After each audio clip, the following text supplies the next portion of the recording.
Ikalimang Pasko na ito, at nakalimutan na naman nilang imbitahan ako. Kaya bumili ako ng bahay bakasyunan sa Tagaytay para sa sarili ko. Isang linggo lang, nagpakita sila na may spare key at sumugod. Iniisip na nag-iisa ako. Hindi nila alam na kasama ko ang isang pulis, mga kamera, at isang abogado. Hindi ko sana malalaman ang plano nila para sa Pasko sa taong ito. Ang imbitasyon na hindi dumating ay hindi dapat tinalakay sa aking harapan. Ngunit kapag nag-FaceTime sa iyo ang 8 taong gulang mong apo dahil na-miss ka niya, kusang nabubunyag ang mga sekreto. Lola Lena, bakit hindi ka na naman pupunta sa Pasko? Ang inosenteng mukha ni Jared ang bumalot sa screen ng aking iPad, kunot-noo sa tunay na pagkalito. Anong ibig mong sabihin, sweetheart? Pinagaan ko ang aking boses kahit may malamig na bumalot sa aking sikmura. Sabi ni Papa, busy ka raw po ngayong taon. May pupuntahan ka po bang masaya? Pwede po ba akong sumama? Sa likuran niya, nakita ko ang pamilyar na wallpaper ng sala ng anak kong si Miguel. Mga dekorasyon na para sa Pasko ay nakaayos na sa bawat sulok. Disyembre 1 pa lang noon. Hindi ko alam kung anong ibig sabihin ng papa mo, Jared. Wala pang nagkukuwento sa akin tungkol sa plano sa Pasko. Kumunot ang maliit niyang mukha, pero lahat po ay pupunta sa bahay namin. Si Mama, gumagawa ng mga listahan.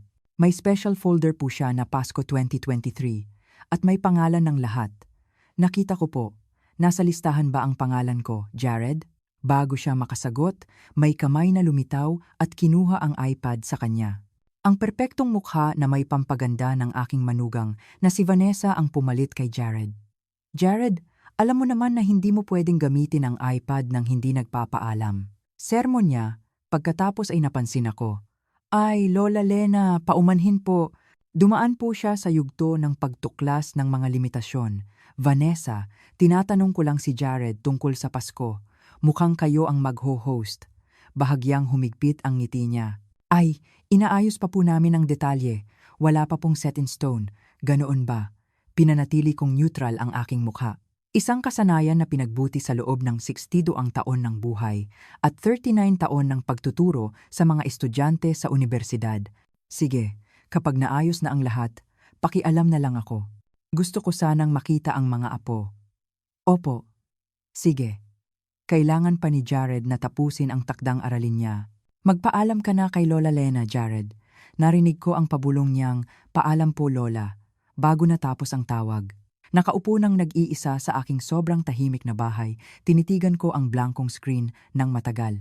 Ito na ang ikalimang Pasko na magkakasunod. 5 taon mula noong mamatay si Roberto. 5 taon nang mas nagiging halata na mga palusot. Magpapakakaunti lang po kami ngayong taon.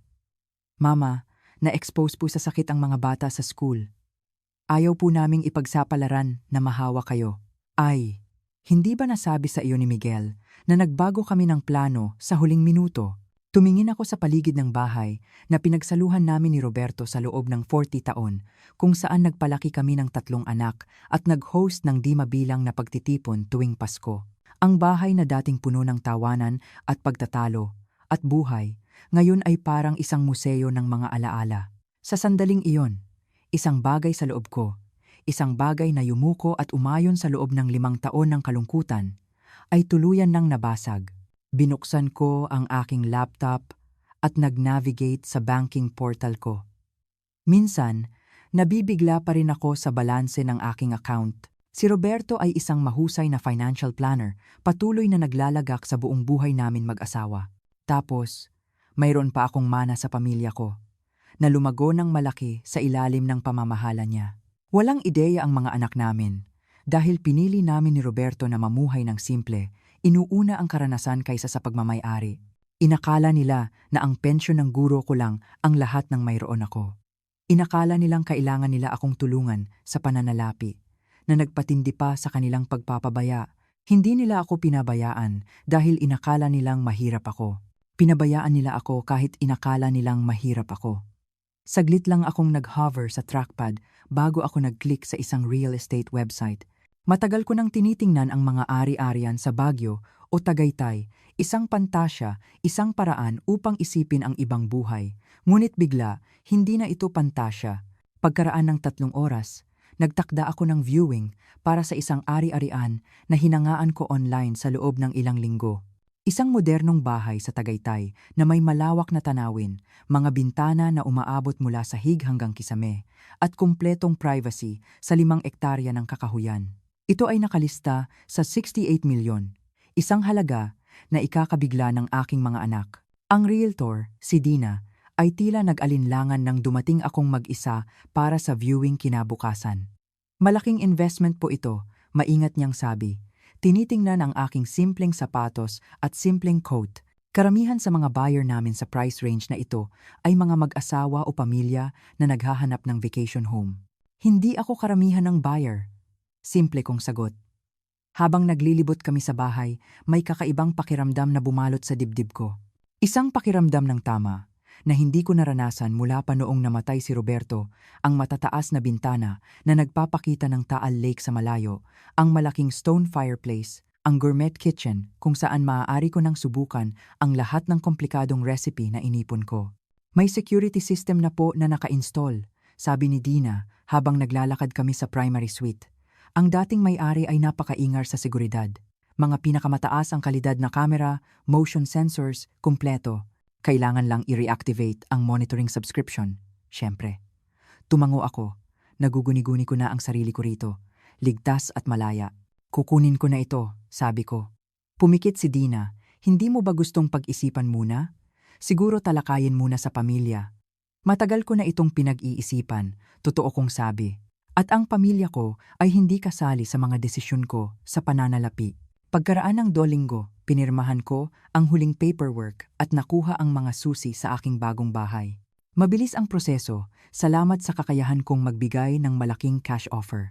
Habang nagmamaneho ako pataas sa paikot-ikot na kalsada, patungo sa kung ano na ngayon ang aking mountain retreat, nagsimulang bumagsak ang hamog fog, mist, na bumabalot sa mga pino na nakahanay sa driveway. Sa loob naglakad ako mula sa silid-aralan hanggang silid, hinahawakan ang mga countertop at window frames na akin lang.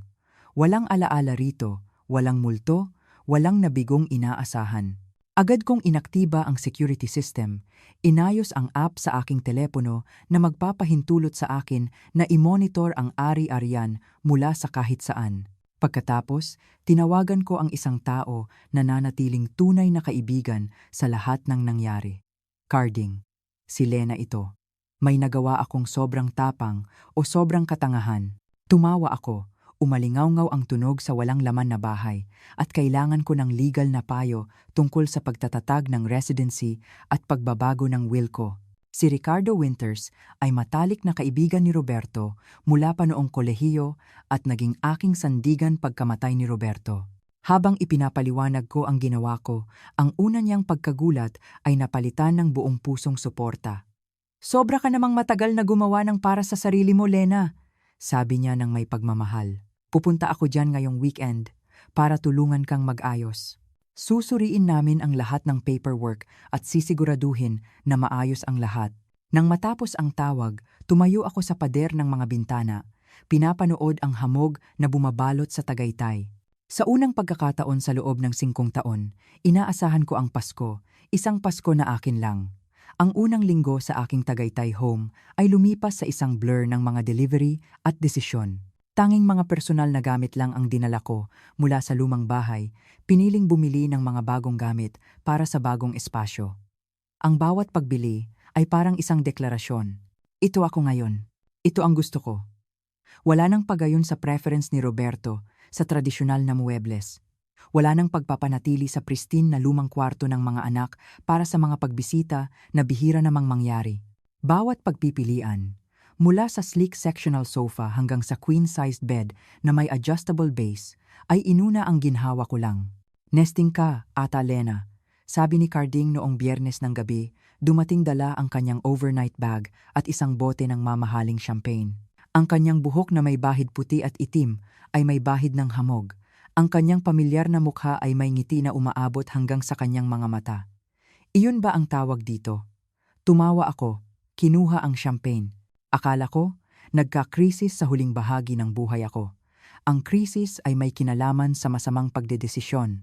Ito, Iginiya niya ang kanyang kamay sa maluwag na sala na may nakamamanghang tanawin ng Tagaytay ay marahil ang pinakamatinong bagay na ginawa mo sa loob ng maraming taon.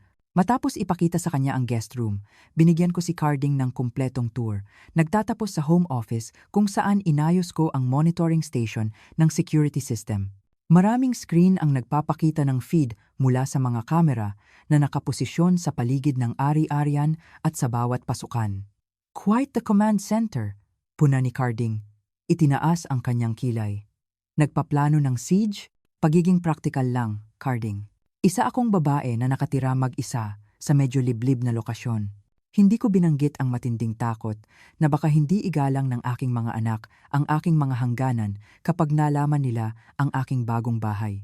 May instinct na nagsabi sa akin na panatilihin ang pag-aalala na iyon sa sarili ko muna. Sa hapunan, isang seafood paella na matagal ko nang gustong lutuin ngunit hindi nagawa dahil sinabi ni Miguel na ayaw niya ng seafood. Tinulungan ako ni Carding sa mga praktikal na bagay ng bago kong buhay.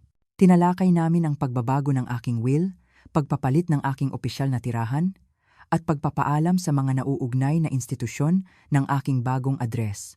Paano ang lumang bahay? Tanong niya. Muling pinunan ang aming baso ng wine. Iniisip kong ibenta. Inamin ko. Wala nang dahilan para manatili ako roon. Isang bahid ng pag-aalala ang lumitaw sa kanyang mukha. Nasabi mo na ba sa mga anak mo ang alinman sa mga ito? Hindi pa. Sinundan ko ang gilid ng aking baso. Iniiwasan ang kanyang tingin. Hindi sila tumawag, kahit para lang talakayin ang mga plano sa Pasko na tila hindi ako kasali. Dumilim ang ekspresyon ni Carding. Nasaksihan niya ang pagdami ng aking kalungkutan sa loob ng nakalipas na 5 taon. Nakita kung paanong ang pagbisita ng aking mga anak ay naging mas maikli at mas bihira, kung paano nila nakalimutan na isama ako sa mga pagtitipon ng pamilya habang sabay na nagbibigay ng puna tungkol sa aking simpleng pamumuhay at nagmumungkahi ng mga senior living facilities. Nagmana sila sa tatay nila sa lahat ng maling paraan. Tahimik niyang sabi. Si Roberto ay matalino at determinado, ngunit controlling at maingat sa katayuan din.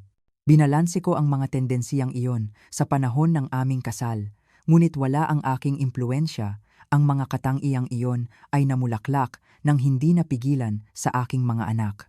Patuloy akong nagtataka kung saan ako nagkamali.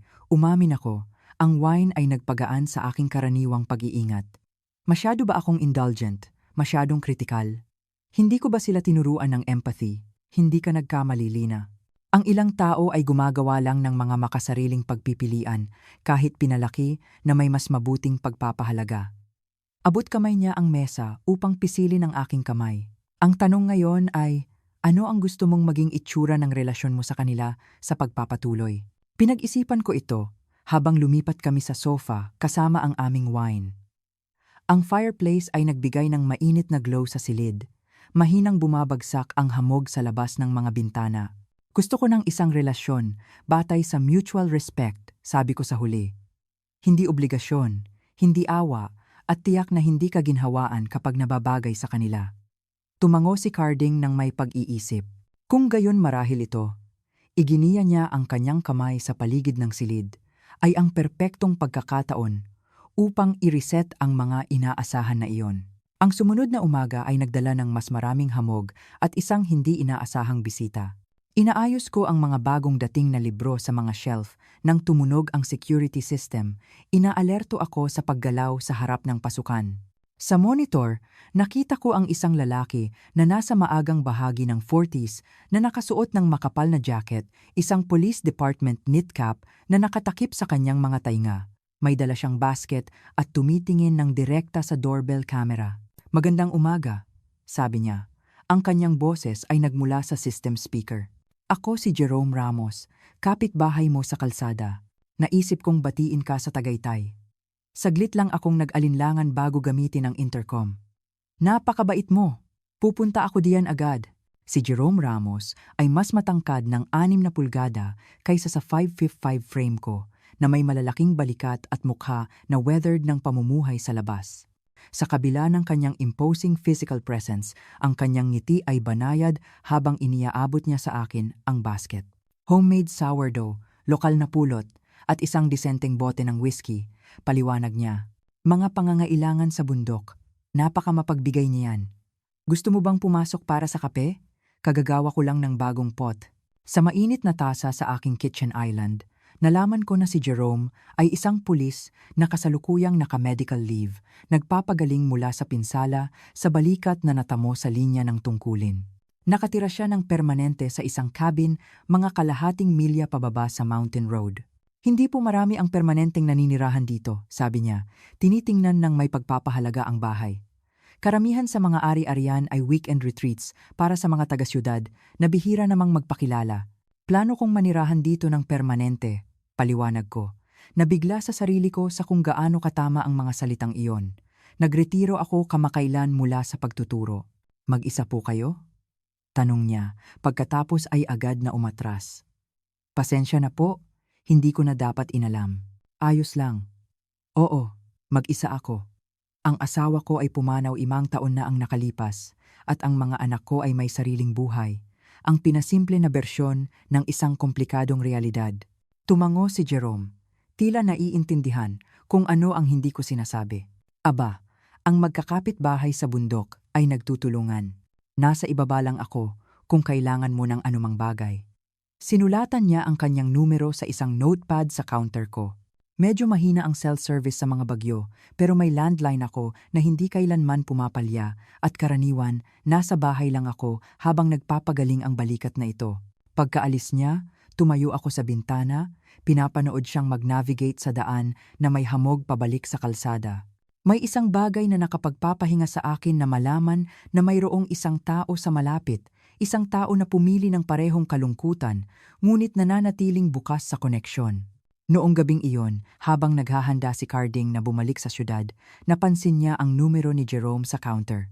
Nagkakaibigan na agad? Tanong niya nang nakangiti.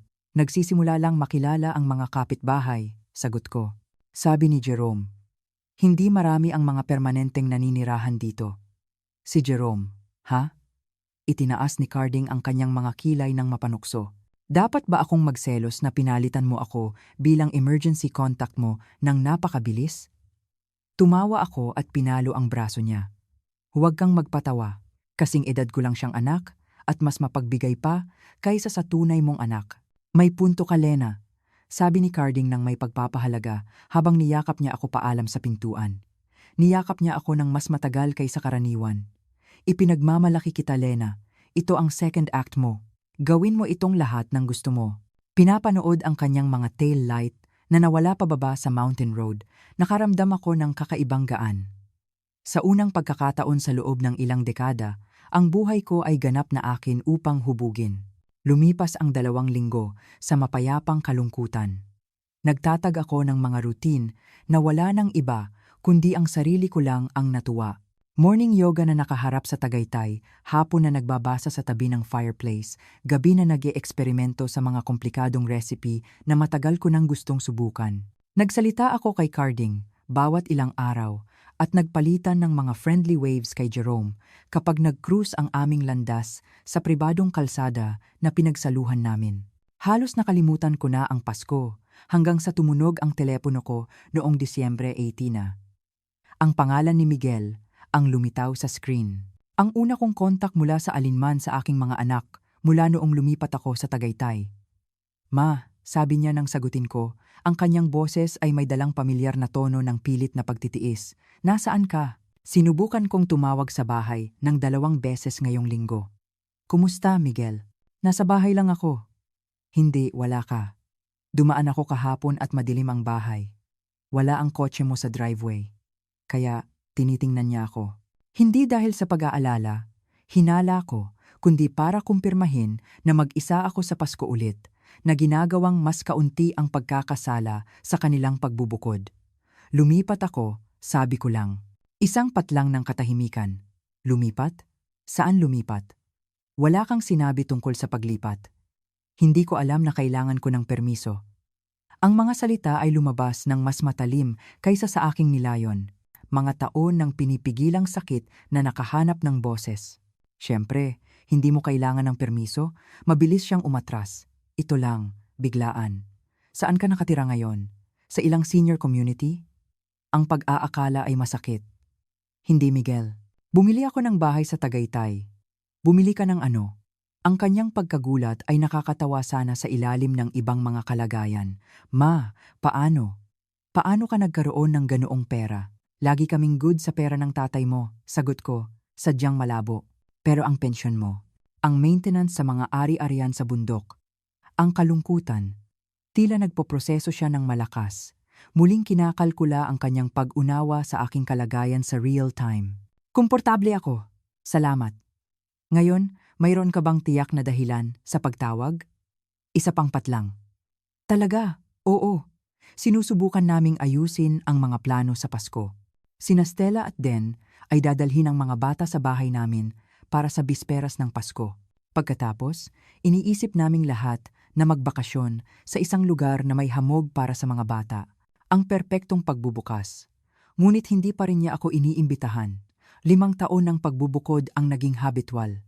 Parang ang ganda niyan. Sana mag-enjoy kayong lahat. Tama? Well, nilinaw niya ang kanyang lalamunan. Ayos ka ba na mag-isa sa mga holidays? Nagpaplano ako ng sarili kong Pasko ngayong taon. Totoo kong sabi. Isang espesyal. Pagkatapos tapusin ang tawag, umupo ako na pinapanood ang hamog na sumasayaw sa labas ng mga bintana at isang hindi komportable na pakiramdam ang bumalot sa akin. Ang usapan ay parang reconnaissance. Kinukumpirma ni Miguel na wala akong inaasahan na pagkasama bago ayusin ang kanilang mga plano.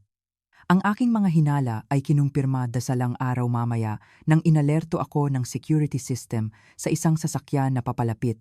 Sa bintana ng kusina, nakilala ko ang luxury SUV ni Miguel na gumagapang pataas sa aking driveway, dahan-dahan na gumagalaw na parang hindi sigurado ang driver sa destinasyon. Tumigil ang sasakyan. Lumabas si Miguel, tumitingin sa bahay na may ekspresyon ng hindi makapaniwala. Kumuha siya ng ilang litrato gamit ang kanyang telepono bago bumalik sa kanyang kotse at umalis. Tinawagan ko agad si Carding. Hindi man lang siya kumatok. Paliwanag ko, pinapanood ang kotse ni Miguel na nawala pababa sa Mountain Road sa security feed. Kumuha lang ng mga litrato at umalis. Nakababahala iyan, sabi ni Carding. Halata ang pag-iingat ng abogado. Paano niya nahanap ang address mo? Hindi ako sigurado. Hindi ko pa naibahagi ang bago kong address sa alinman sa aking mga anak. Hindi naman siguro na i-record agad ang property records? Malamang hindi. Sinundan ka ba niya? O marahil may binanggit ang real estate agent? Tinapos namin ang tawag na nangangako si Carding na titingnan kung nai-record na ba ng publiko ang paglipat ng ari-arian. Sinubukan kong iwaksi ang aking pagkabahala, ngunit noong gabing iyon, doble kong tiningnan ang bawat pinto at bintana bago matulog. Ang sumunod na umaga ay nagdala ng maraming text mula sa lahat ng 3 kong anak, ang pinakamaraming komunikasyon na natanggap ko mula sa kanila sa loob ng ilang buwan. Mula kay Miguel, Ma, kailangan nating pag-usapan ang tungkol sa sitwasyon ng bahay na ito. Tumawag ka sa akin ASAP. Mula kay Stella, kailan ka nagkaroon ng pera para sa isang vacation home? Kailangan nating talakayin ito bilang isang pamilya. Mula kay Den, sigurado ka ba na magandang ideya ang pagbiling ito sa edad mo? Mukhang mapanganib ang nakatira mag-isa sa Tagaytay. Hindi ko sinagot ang alinman sa kanila. Piniling magmaneho, papunta sa bayan para sa groceries at huling paghahanda sa Pasko. Nagpasya akong mag-host ng maliit na hapunan sa bisperas ng Pasko. Kaming 3 lang, ako, si Carding, at si Jerome, na binanggit na wala siyang pamilya sa malapit. Nang bumalik ako sa bahay noong hapon na iyon, puno ng mga pakete at pagkain, may naramdaman akong mali agad. Ang security system ay hindi nagpakita ng mga alert, ngunit isang banayad na pagkakaiba sa pag-aayos ng upuan sa pasukan ang pumukaw sa aking pansin. Ibinaba ko ang aking mga bag at tiningnan ang security app sa aking telepono, sinusuri ang footage mula sa nakalipas na ilang oras. 2:70 p.m. Isang kotse na nakilala ko bilang kay Stella ang pumasok sa aking driveway. Nahuli ng panlabas na kamera siya at si Den, napapalapit sa aking pintuan, tumitingin sa paligid ng patago. Kinuha ni Stella mula sa kanyang purse ang tila isang susi. Bilis ang tibok ng puso ko habang pinapanood ko silang pinapasok ang kanilang sarili sa aking bahay. Ang aking bahay. Ipinakita ng panloob na kamera silang gumagala sa bawat silid, nagbubukas ng mga aparador, nagsusuri ng mga muebles, tumitingin sa mga price tag na hindi ko pa tinanggal. Ang kanilang mga puna ay malinaw na nakuha ng mga microphone. Ang lugar na ito ay nagkakahalaga ng hindi bababa sa 1,000,000, sabi ni Stella, hinahawakan ang bago kong kitchen countertop. Saan niya nakuha ang ganoong pera? Baka may mga investment si Papa na hindi natin alam, sagot ni Den. Binubuksan ang refrigerator ko at kumuha ng isang bottled water nang walang pag-aalinlangan. Hindi niya kayang bilhin ito sa pensyon lang ng guro. Nakita mo ba ang tanawin? Ang lokasyon na ito ay prime real estate. Isipin mo ang mga family gathering na maaari nating i-host dito. Mas maganda kaysa sa luma niyang bahay. Nagpaplano na si Miguel. Lahat tayo ay pupunta rito para sa Pasko. Surprise daw sa kanya. Tumawa si Stella na parang desisyon pa rin niya ito. Nanginginig ang mga kamay ko habang pinapabilis ko ang 14 minutong pagsalakay nila sa aking privacy. Bago umalis, may inilagay si Stella sa kitchen counter, isang spare key, na itinuro niya habang may sinasabi kay Den tungkol sa pagtiyak na may access ang lahat. Tiningnan ko ang pintuan. Ito ay nakalock, nangangahulugang nilock nila ito muli nang umalis. Kung hindi ko sinuri ang security footage, baka hindi ko nalaman na nasa loob sila ng aking bahay. Pinipigilan ang tumataas na takot. Tinawagan ko si Carding, pagkatapos ay si Jerome. Sa loob ng 30 minuto, dumating ang dalawang lalaki. Si Jerome ay nakasuot pa rin ng police uniform mula sa isang naunang shift. May susi sila. Sabi ko, ang boses ko ay mas matatag kaysa sa aking nararamdaman habang pinapakita ko sa kanila ang footage. Gumamit si Stella ng susi upang pumasok sa bahay ko nang walang pahintulot.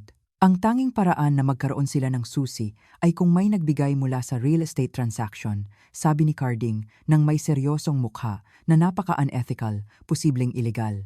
Pinag-aralan ni Jerome ang security footage nang may professional focus. Ito ay textbook trespassing, kinumpirma niya. Ang pagkakaroon ng susi ay hindi nagbibigay ng legal na pahintulot na pumasok sa bahay ng isang tao nang walang consent. Huminga ako ng malalim. Pinatatag ang sarili ko laban sa Kitchen Island. Nagpaplano silang pumunta rito para sa Pasko. Lahat sila, sabi ni Miguel, isusurprise nila ako. Gusto mo bang magpalit ng kandado?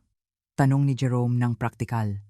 Gusto kong maintindihan nila na hindi lang sila pwedeng sumalakay sa buhay ko kahit kailan nila gusto, sagot ko. Isang buhay ng pagayon na biglang nagbigay daan sa galit. Gusto kong harapin nila ang mga kahihinatnan sa isang beses. Nagpalitan ng tingin sina Carding at Jerome na hindi ko maipaliwanag. Ano ang nasa isip mo? Maingat na tanong ni Carding. Gusto kong maging handa kapag dumating sila, sabi ko. Lumalakas ang aking resolusyon, hindi mahuli, hindi emosyonal, hindi vulnerable. Gusto kong harapin sila mula sa isang posisyon ng kapangyarihan. Tumango si Jerome nang may pag-apruba. Ang element of surprise ay dapat nasa iyo, hindi sa kanila. Eksakto. Naglakad ako sa kusina, mabilis na nabubuo ang mga ideya. Iniisip nilang susurprisehin nila ako, ngunit hihintayin namin sila. Ang tanong ay, ano ba talaga ang gusto kong mangyari kapag nagpakita sila? Sumandal si Carding sa counter. Nagtatrabaho na ang kanyang legal na isip. Dapat nating isaalang-alang muna ang mga praktikal na aspeto. Kailan mo inaasahan na darating sila? Mukhang bisperas ng Pasko ang pinakamalamang pangangatwiran ko. Batay sa mga puna ni Stella tungkol sa mga plano ni Miguel, nagbibigay iyon sa atin ng 3 araw para maghanda, sabi ni Jerome. Halata ang kanyang tactical training sa kanyang diskarte. Ang unang prioridad ay securing ang ari-arian. Irerekomenda kong palitan agad ang mga kandado. Sumasang-ayon ako, dagdag ni Carding. Dapat din nating alamin kung paano sila nakakuha ng susi sa unang lugar. Kinabukasan, tinawagan ko si Dina, ang real estate agent ko, at ipinaliwanag ang sitwasyon nang may pagiging diplomatic hanggat maaari. Mrs. Elena, lubos akong natatakot, sagot niya. May tunay na pagkabalisa sa kanyang boses. Maaari kitang tiyakin na walang sinuman mula sa aming agency ang magbibigay ng susi sa sinuman nang walang explicit authorization mo. Ngunit paano nagkaroon ng susi ang aking anak na babae sa bahay ko? Sagot ko, pinananatili ang aking tono. Isang bahay na ang address ay hindi ko na ibahagi sa alinman sa aking mga anak.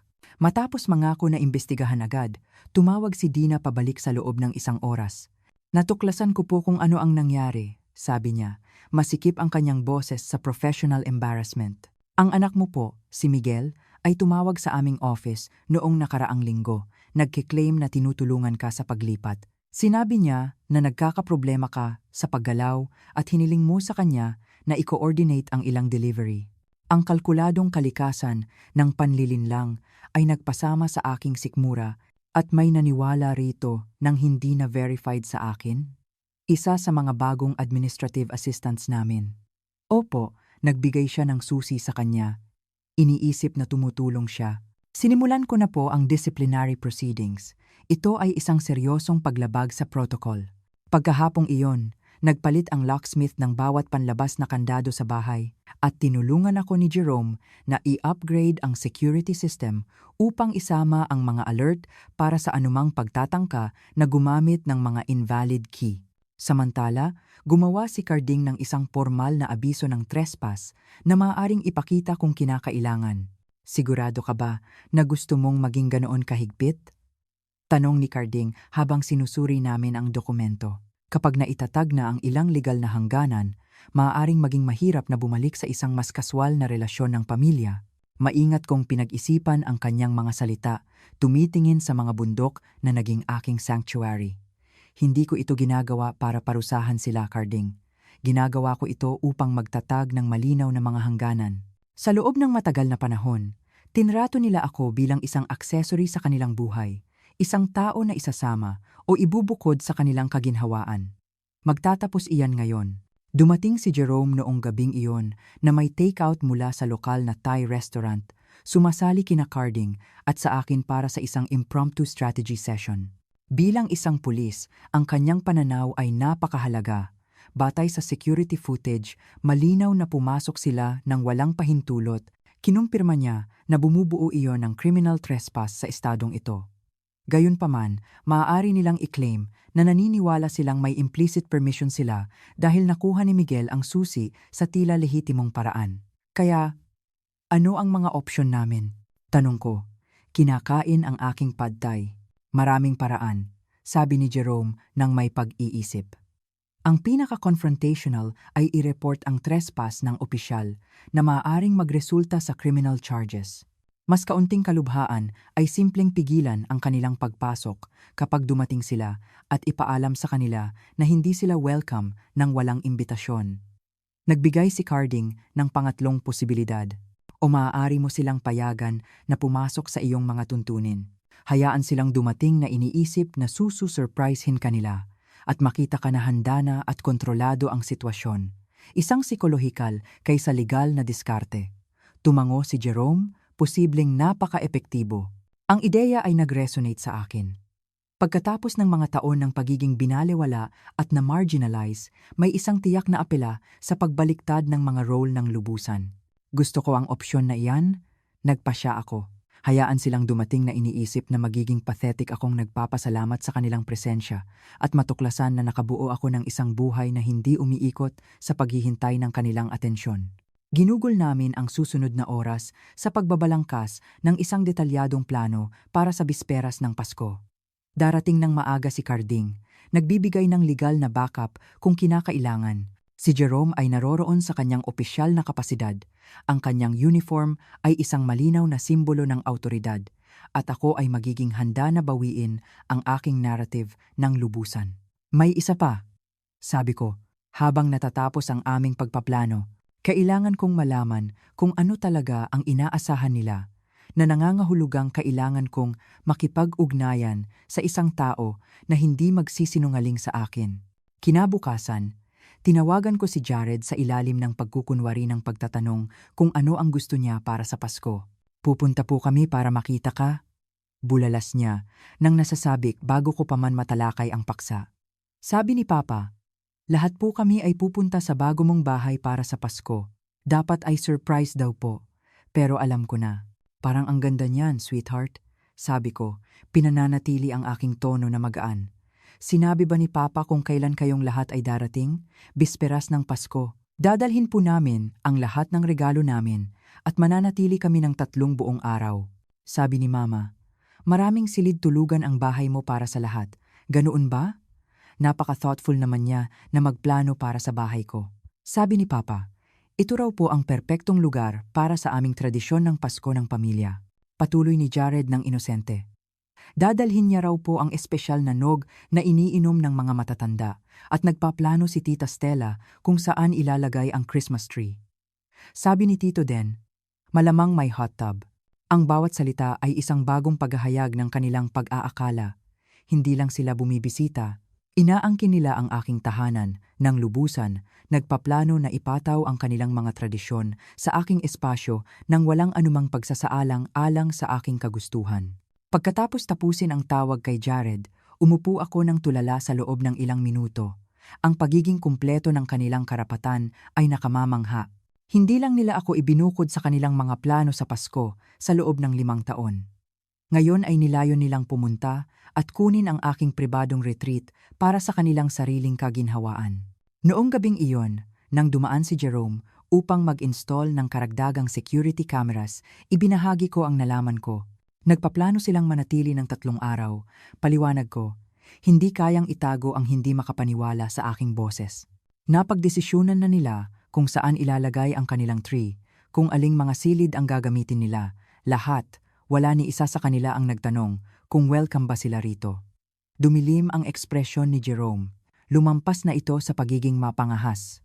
Tinatrato nila ang iyong tahanan bilang community property. Eksakto. Inabot ko sa kanya ang isang tasa ng tsaa. Ang aming ritual sa gabi ay natural na nabubuo sa nakalipas na mga araw na nangangahulugang kailangan maging malinaw ang aming pagtanggap sa bisperas ng Pasko. Ito ang aking tahanan, ang aking buhay, ang aking pagpipilian kung sino ang papasok at sino ang hindi. Handa ka ba para sa posibleng fallout? Tanong niya ng banayad. Ang mga komprontasyon ng pamilya sa paligid ng mga holidays ay maaaring mag-iwan ng pangmatagalang pinsala. Tinitigan ko ang mga bundok na nababalutan ng hamog. Ang kanilang pangmatagalang presensya ay isang paalala ng aking sariling bagong nahanap na lakas. Nagawa na ang pinsala, Jerome. Sa loob ng 5 taon, ipinakita nila sa akin kung saan ako nakatayo sa kanilang buhay. Ang ginagawa ko lang ngayon ay ipinapakita ko sa kanila kung saan sila nakatayo sa akin. Ang umaga ng bisperas ng Pasko ay sumikat ng malinaw at malamig. Ang sikat ng araw ay kumikislap sa untouched na hamog na parang nakakalat na mga diamante. Maaga akong nagising. Isang pinaghalong determinasyon at nerbiyos na enerhiya ang nagtutulak sa akin sa aking morning routine. Ngayon, magbabago ang lahat. Alinman sa simula ng tapat na relasyon sa aking mga anak o ang huling pagkilala na ang mga relasyon na iyon ay hindi na maaayos dahil sa mga tao ng pagpapabaya. Ginugol ko ang nakaraang araw sa pagbabago ng bahay sa eksaktong kapaligiran ng Pasko na gusto ko. Walang concessions sa mga kagustuhan ng aking mga anak, walang accommodations para sa mga apo na bihira kong makita. Sa halip, nagdekorasyon ako ng may elegante at pagiging simple. Mga puting ilaw na hinabi sa sariwang pine garlands sa mantelpiece, isang maliit at tasteful na tree na pinalamutian ng mga antigong glass ornaments na iniwan sa akin ng aking mama, at sophisticated table settings para sa 3 ako, si Carding at si Jerome para sa hapunan ng bisperas ng Pasko. Ang mga guest room ay nanatiling halatang hindi nagalaw. Walang dagdag na tuwalya, walang inihandang kama, walang espesyal na accommodations para sa mga hindi inaasahang bisita. Ang bawat aspeto ng bahay ay gumawa ng isang pahayag. Ito ang aking tahanan, inayos para sa aking kasiyahan, hindi isang hotel na naghihintay ng inyong pagdating. 9:09, tumawag si Carding upang kumpirmahin ang kanyang mga plano. Darating ako bandang 2, sabi niya. Nagbibigay iyan sa atin ng maraming oras upang suriin ang lahat bago ang inaasahang pagdating ng mga anak mo. Perpekto. Pupunta si Jerome ng 1 upang tumulong sa huling paghahanda sa security. Kumusta ang pakiramdam mo, Lina? Lumambot ang boses ni Carding dahil sa pag-aalala. Pinag-isipan ko ang tanong. Tumitingin sa pristine na tanawin, nakakagulat na kalmado. Sa unang pagkakataon sa loob ng ilang taon, pakiramdam ko ay ganap akong kontrolado sa sarili kong buhay. Pagkatapos tapusin ang tawag, tiningnan ko ang aking itsura sa salamin. Maingat kong pinili ang aking kasuotan. Hindi ang komportable, ngunit walang shape na mga damit na nakasanayan ng aking mga anak na makita sa akin, kundi isang maayos na burgundy dress na nagpapakita ng aking steel trim figure na ipinares sa pearl necklace na ibinigay sa akin ni Roberto sa aming 30th anniversary. Ang aking pilak na buhok ay bagong styled sa isang modernong gupit na elegante na nag-frame sa aking mukha at nag-ingar ako sa make-up na binibigyang diin ang aking mga mata. Ang babaeng nakatingin sa akin ay hindi katulad ng sinuman na kumukupas na lola. Mukha siyang kumpiyansa, sophisticated, at kontrolado ang kanyang kalagayan. Eksaktong 1:00 dumating si Jerome, nakasuot ng kanyang buong police uniform sa halip na ang kaswal na damit na nakasanayan kong makita sa kanya. Ang opisyal na hitsura ay sadyang ginawa. Nagkasundo kami na ang kanyang presensya ay dapat maghatid ng awtoridad kaysa sa simpleng pagkakaibigan. Malinaw ang mga kalsada, ulat niya, tinatapakan ang hamog mula sa kanyang mga bota sa pasukan. Walang mga issue sa traffic na maaaring magpabagal sa kanilang pagdating. Mabuti. Kailangang magpatuloy ang lahat sa aming timeline, hindi sa kanila. Ginugol namin ang susunod na oras sa pagre-review ng security system at pag-aayos ng aming strategy. Naglagay si Jerome ng karagdagang mga kamera upang makuha ang paglapit sa driveway at bawat pasukan sa bahay. Ang lahat ng feed ay ipinapakita na ngayon sa maraming device, ang monitoring station sa aking office, ang tablet ni Jerome, at ang aking telepono. Tinitiyak na magkakaroon kami ng komprehensibong kamalayan sa pagdating at paggalaw ng aking pamilya. Tandaan mo, Lola Lena, sabi ni Jerome habang natatapos kami. Ikaw ang kontrolado rito. Ito ang bahay mo. Ang mga tuntunin mo. Ang mga hangganan mo. Huwag mong hayaan na baliktarin nila ang script. Hindi ko hahayaan, pangako ko, nagpapasalamat sa kanyang matatag na presensya. Nang dumating si Carding ng alado, nagdala ng isang bote ng mamahaling champagne para sa pagdiriwang. Pagkatapos, ang tatlo sa amin ay nagsagawa ng huling paglalakad sa bahay. Ang bawat detalye ay perpekto, mula sa eleganteng dekorasyon ng holiday hanggang sa nakakaakit na aroma ng beef Wellington na dahan-dahan niluluto sa oven. Isang sophisticated Christmas Eve dinner para sa tatlo. Ang mga table settings ay isang partikular na magandang touch, puna ni Carding, tumatango sa dining room na may tatlong maingat na inayos na place settings. Ang pisikal na ebidensya na hindi mo sila inaasahan ay nagsasabi ng marami. Iyon mismo ang punto, sumang-ayon ako. Lumipat na ako, lumikha ng sarili kong mga tradisyon. Kailangan nilang maintindihan na hindi na ako naghihintay sa telepono para sa kanilang atensyon. 3:30, tumunog ang tablet ni Jerome na may alert, vehicle approaching. Anunsyo niya, ipinakita sa amin ang feed mula sa driveway camera. Ang SUV ni Miguel ang nanguna sa prosesyon, sinundan ng crossover ni Stella at sports car ni Den. Binilang ko ang mga ulo habang nagpaparada sila. Lahat ng tatlo kong anak, ang kanilang mga asawa, at 5 apo, mula sa 11 taong gulang ni Jared hanggang sa 15 taong gulang ni Eliza Ellie, anak ni Stella.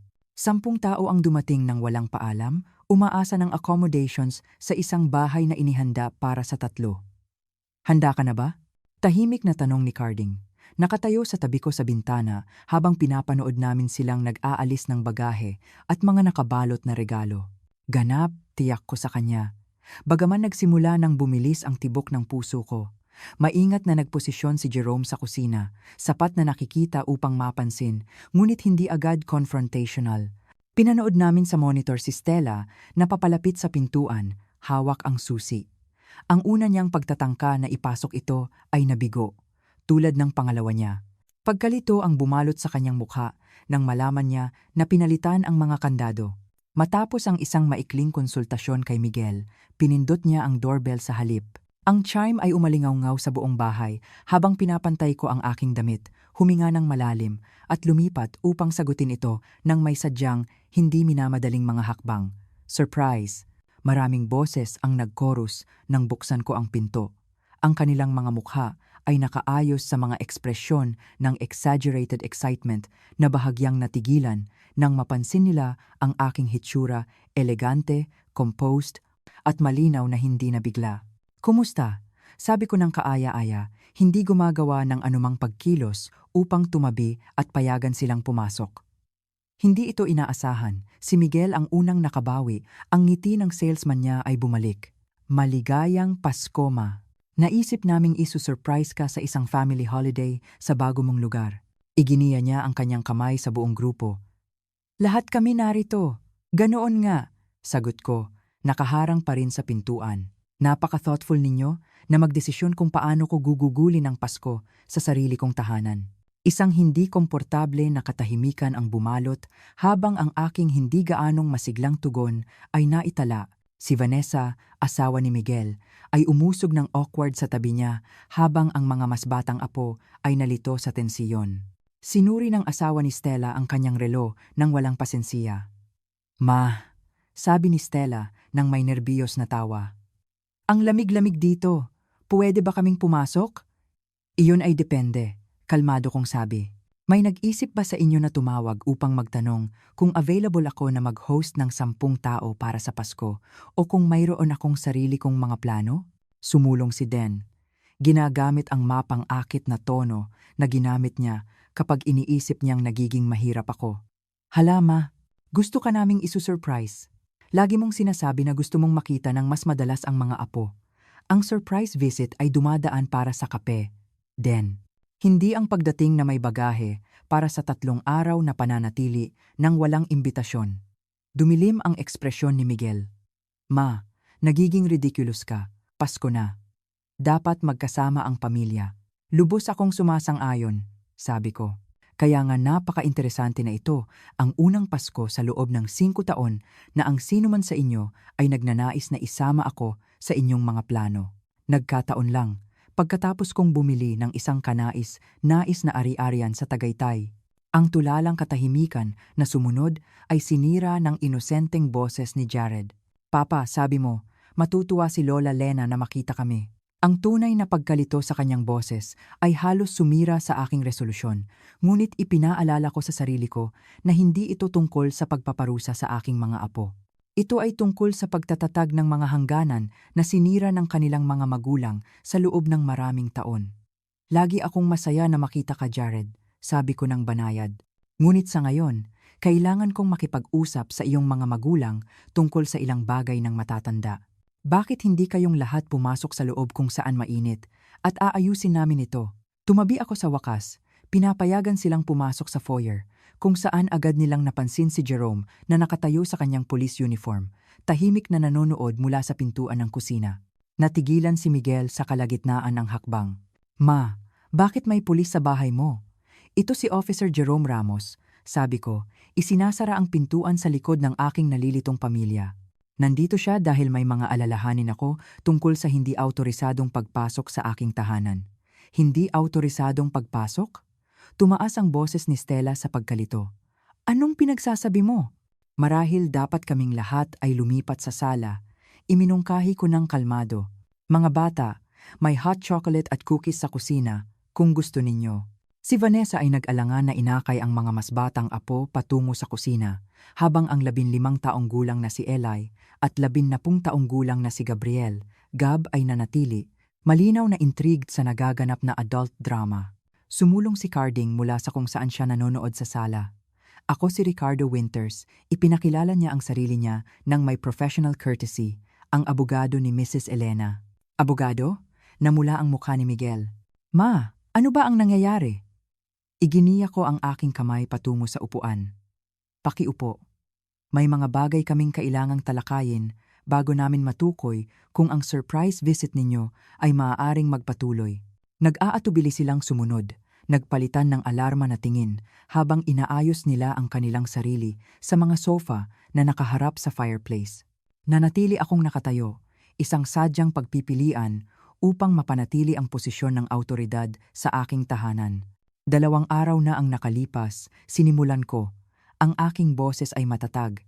Pumasok sina Stella at Den sa bahay na ito nang walang kaalaman o pahintulot ko gamit ang isang susi na nakuha ni Miguel sa pamamagitan ng panlilinlang.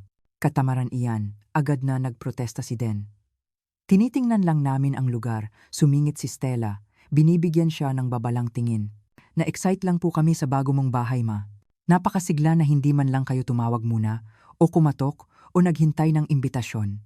Iginiya ko ang aking kamay patungo sa malaking monitor sa pader na sinimulan ni Jerome sa security footage. Marahil ito ay magre-refresh sa inyong alaala. Nabuhay ang screen na nagpapakita kina Stella at Den na patago na papalapit sa aking pintuan, tumitingin sa paligid bago gamitin ang susi.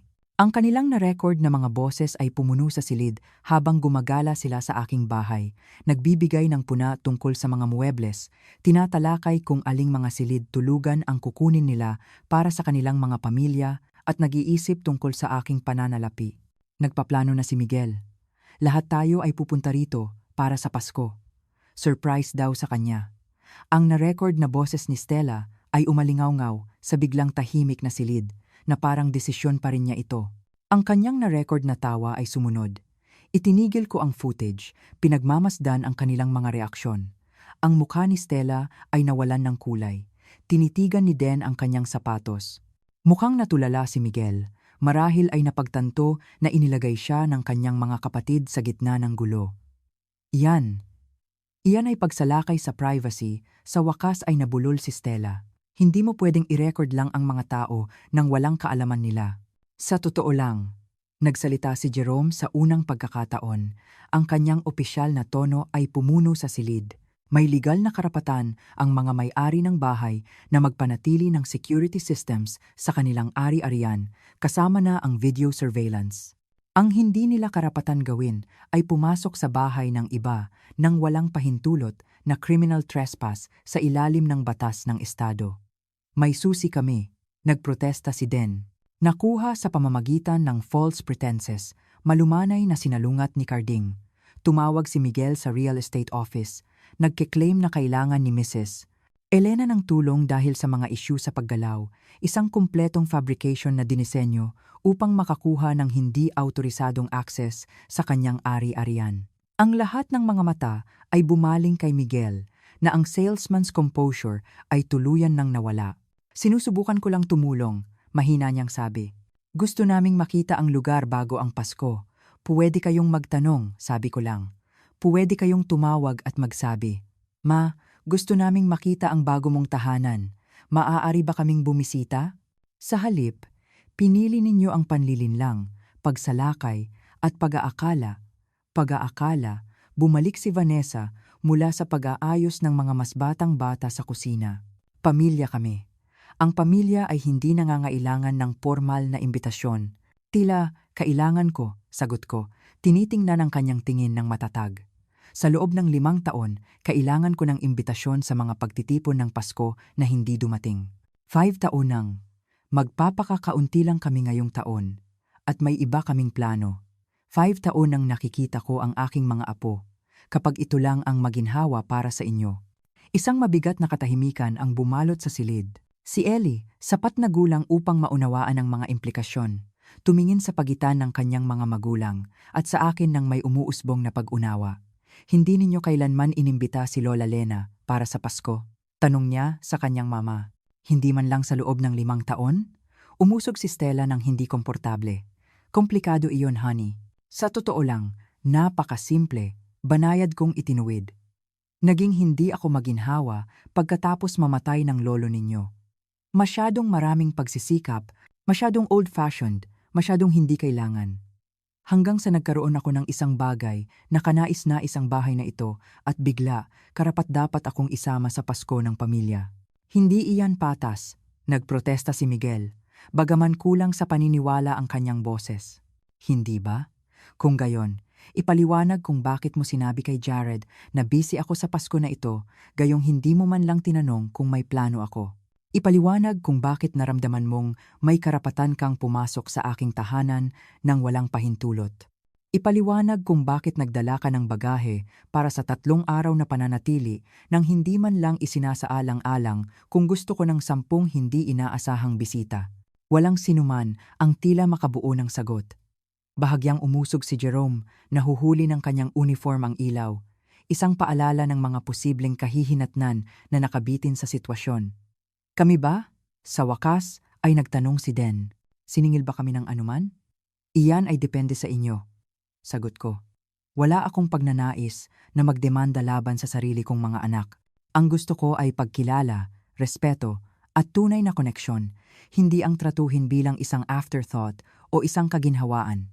Sumulong si Carding, may hawak na dokumento. Naghanda si Mrs. Elena ng isang simpleng pahayag ng pag-unawa. Kinikilala nito ang hindi autorisadong pagpasok, nagtatatag ng malinaw na mga inaasahan tungkol sa mga pagbisita sa hinaharap na nangangailangan ng explicit invitation at nagbabalangkas ng isang landas pasulong para sa muling pagtatayo ng mga relasyon ng pamilya batay sa mutual respect. Gusto mo kaming pumirma ng isang kontrata upang bisitahin ang sarili naming mama? Tanong ni Stella nang may pagkamangha. Hindi, itinuwid ko siya. Gusto kong kilalanin ninyo na ako ay isang tao na may autonomy, hangganan at damdamin. Hindi isang resource na ma-access kapag maginhawa at babaliwalain kapag hindi. Ang katahimikan na sumunod ay sinira ng isang hindi inaasahang boses. Si Ellie, ang aking teenage na apo, ay tumayo mula sa kung saan siya nakaupo sa tabi ng kanyang mama. Pipirmahan ko po iyan, matatag niyang sabi. Mas karapat-dapat po si Lola Lena kaysa sa kung paano namin siya tinrato. Ang simpleng pahayag mula sa isang 15 taong gulang ay tumagos sa tensiyon na parang kutsilyo. Tumingin si Stella sa kanyang anak nang may pagkagulat, pagkatapos ay dahan-dahan bumalik sa akin. Nakikita ako marahil sa unang pagkakataon sa loob ng maraming taon. Ma, ako. Nagsimula siya. Ang kanyang maingat na pinananatili na fasad ay bahagyang nabasag. Hindi namin kailanman sinasadya na iparamdam sa iyo na excluded ka. Ang intensyon ay mas mababa ang halaga kaysa sa mga aksyon. Sagot ko, hindi nang walang kabaitan. Sa loob ng 5 taon, malinaw na nagsalita ang inyong mga aksyon tungkol sa aking lugar sa inyong buhay. Si Miguel, laging ang pragmatist, ay tinasa ang sitwasyon nang may bagong nahanap na kalinawan. Kaya saan tayo iniiwan nito ngayon? Dapat ba kaming umalis na lang? Sa bisperas ng Pasko, tumingin ako sa aking mga anak, ang kanilang mga asawa, ang aking mga apo, na mga inosenteng partido sa adult conflict na ito, ang maingat na inihandang hapunan para sa 3 sa aking dining room, ang mga plano na ginawa ko para sa isang tahimik at marangal na holiday sa sarili kong mga tuntunin. Iyan, sabi ko sa wakas, ay ganap na nakasalalay sa kung ano ang susunod na mangyayari. Sa loob ng ilang mahabang sandali, walang nagsalita. Ang lagaslas ng apoy at malalayong tunog ng mga mas batang bata sa kusina ang tanging ingay na bumabasag sa tensiyonadong katahimikan. Nanatili akong nakatayo. Pinapanood ang aking 3 adult na anak na nagpoproseso ng realidad ng kanilang sitwasyon. Nahuli sa panlilinlang, hinarap ng ebidensya, at sa wakas ay humaharap sa mga kahihinatnan para sa mga taon ng walang pag-iisip na pag-uugali. Si Miguel ang unang nakabawi. Ang businessman's instinct niya para sa damage control ang pumalit. Ma, malinaw na nagawa kami ng ilang seryosong pagkakamali rito. Nagsimula siya, ang kanyang tono ay conciliatory. Dapat kaming tumawag muna. Maliwanag, ang sitwasyon ng susi ay hindi tama. Hindi tama? Inulit ko ang salita, pinapayagan ang pagiging hindi sapat nito na umikot sa hangin. Ang pagpasok sa aking tahanan at pagpaplano na angkinin ito para sa inyong kaginhawaan sa holiday ay lumalampas sa pagiging hindi tama, Miguel. Maingat na pinunasan ni Stella ang kanyang mga mata. Ang kanyang maingat na inilagay na makeup ay nagsimula ng kumalat. Hindi namin naisip iyon bilang pagpasok, tahimik niyang sabi. Sa isip namin, matutuwa kang makita kaming lahat na magkasama. Nang walang pagtatanong sa akin, nang walang pagsasaalang-alang na baka gumawa ako ng sarili kong mga plano pagkatapos ng 5 taon ng nag-iisang holidays, si Den, laging ang pinakadepensibo sa aking mga anak, ay umusog ng walang tigil. Pinapamukha mo na sadyang ibinukod ka namin sa loob ng maraming taon. Hindi iyan patas. Lahat kami ay busy. Nagiging komplikado ang buhay. Masyadong busy para sa isang tawag sa telepono? Sumingit ako. Masyadong komplikado upang magbigay ng simpleng imbitasyon? Hindi ko kailanman inaasahan ang sinuman sa inyo na unahin ako kaysa sa inyong sariling pamilya din.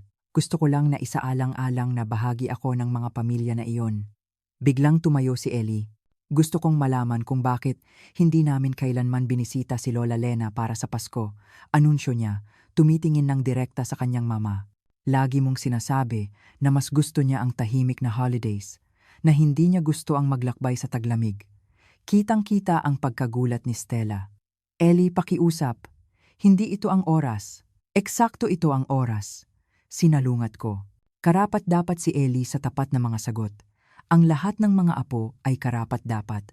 Bumaling ako sa aking apo. Sumasakit ang puso sa kung gaano siya kalaki sa mga sulyap na pinayagan sa akin sa kanyang buhay. Hindi ko kailanman sinabi na mas gusto ko ang tahimik na holidays, Ellie. Sa halip, tumawag ako bawat Disyembre sa loob ng 5 taon. Nagtatanong tungkol sa mga plano sa Pasko. Nilinaw ni Vanessa ang kanyang lalamunan. Sa lahat ng patas, Elena, kailangan mong aminin na hindi ka naman talaga bagay sa aming karaniwang mga selebrasyon. May mga tiyak na inaasahan ang mga bata para sa Pasko. Mga tradisyon na itinatag namin. Mga tradisyon na sadyang nagbukod sa kanilang lola, tinapos ko para sa kanya ang kaginhawaan na magtatag ng mga tradisyon na nagbibigay katwiran sa pag-iwan sa akin. Bahagyang umusog si Jerome mula sa kanyang posisyon malapit sa pintuan, isang banayad na paalala ng kanyang presensya. Marahil, iminungkahi niya ng propesyonal. Ito ay magiging isang magandang sandali upang isaalang-alang ang kasunduan na binanggit ni Mr. Winters. Sumulong si Carding dala ang dokumento. Hindi ito legally binding sa tradisyonal na kahulugan, paliwanag niya. Sa halip, ito ay isang malinaw na artikulasyon ng mga hangganan at inaasahan pasulong. Isang reset. Kung gugustuhin mo, tinanggap ni Miguel ang mga papel, siniskan ang mga ito ng may pagkunot noo. Sobrang-sobra ito. Pamilya kami. Hindi namin kailangan ng nakasulat na mga kasunduan. Tila, kailangan namin, sagot ko ng pantay. Dahil ang mga verbal understanding at pangunahing respeto ay hindi naging sapat. Habang binabasa ni Miguel ang dokumento, lumitaw si Jared sa pintuan, ang kanyang maliit na mukha ay naguguluhan. Kanselado po ba ang Pasko? Tanong niya. Tumitingin sa paligid sa tensyonadong mga mukha ng matatanda. Ang inosenteng tanong ay tumagos sa komprontasyon. Nagpapaalala sa akin na ang aking mga apo ay walang kasalanan sa sitwasyong ito. Anuman ang aking mga hinanakit sa aking mga anak, ang mga bata ay karapat-dapat sa isang masayang holiday. Hindi, sweetheart, sagot ko ng banayad. Nagpapasya lang kami kung anong klaseng Pasko ang magkakaroon kami. Kumilos si Vanessa upang akayin si Jared pabalik sa kusina, ngunit itinaas ko ang aking kamay upang pigilan siya. Hayaan siyang manatili. Sa katunayan, hayaan nating sumali ang lahat ng mga bata sa amin. Dapat nilang maintindihan kung ano ang nangyayari. Matapos magtipon ang natitirang mga apo, direkta ko silang hinarap. Mahal ko kayong lahat ng labis, nagsimula ako. Nakikipag-ugnay sa mata sa bawat maliit na mukha, at labis ko kayong namiss sa lahat ng holidays na hindi namin pinagsaluhan. Sinusubukan naming ayusin ng inyong mga magulang kung paano kami magiging mas mahusay na pamilya pasulong, isa kung saan ang lahat ay nakakaramdam ng pagkasama at paggalang. Ang 18 taong gulang na si Jared ay nagkunot noo ng may pag-iisip. Parang kapag sinasabi mo po sa amin na gamitin ang aming mga salita sa halip na kunin ang mga laruan, isang ripple ng hindi komportable na tawa ang gumalaw sa mga matatanda. Ang simpleng paghahambing ng pagkabata ay tumama mismo sa puso ng bagay. Eksakto iyon, sumang-ayon ako. Minsan, kahit ang mga matatanda ay nangangailangan ng mga paalala tungkol sa pagbabahagi at pagsasaalang-alang sa damdamin ng iba. Ibinaba ni Miguel ang kasunduan. Ang kanyang ekspresyon ay conflicted. Maaari ba kaming magkaroon ng sandali upang talakayin ito ng pribado bilang magkakapatid? Tumango ako. Iginigiya ang aking kamay patungo sa study. Kunin ninyo ang lahat ng oras na kailangan ninyo.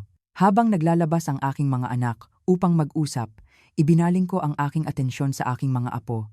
Nagtatanong tungkol sa school, mga aktibidad, mga interes, bumabawi sa nawalang oras sa maliliit na paraan.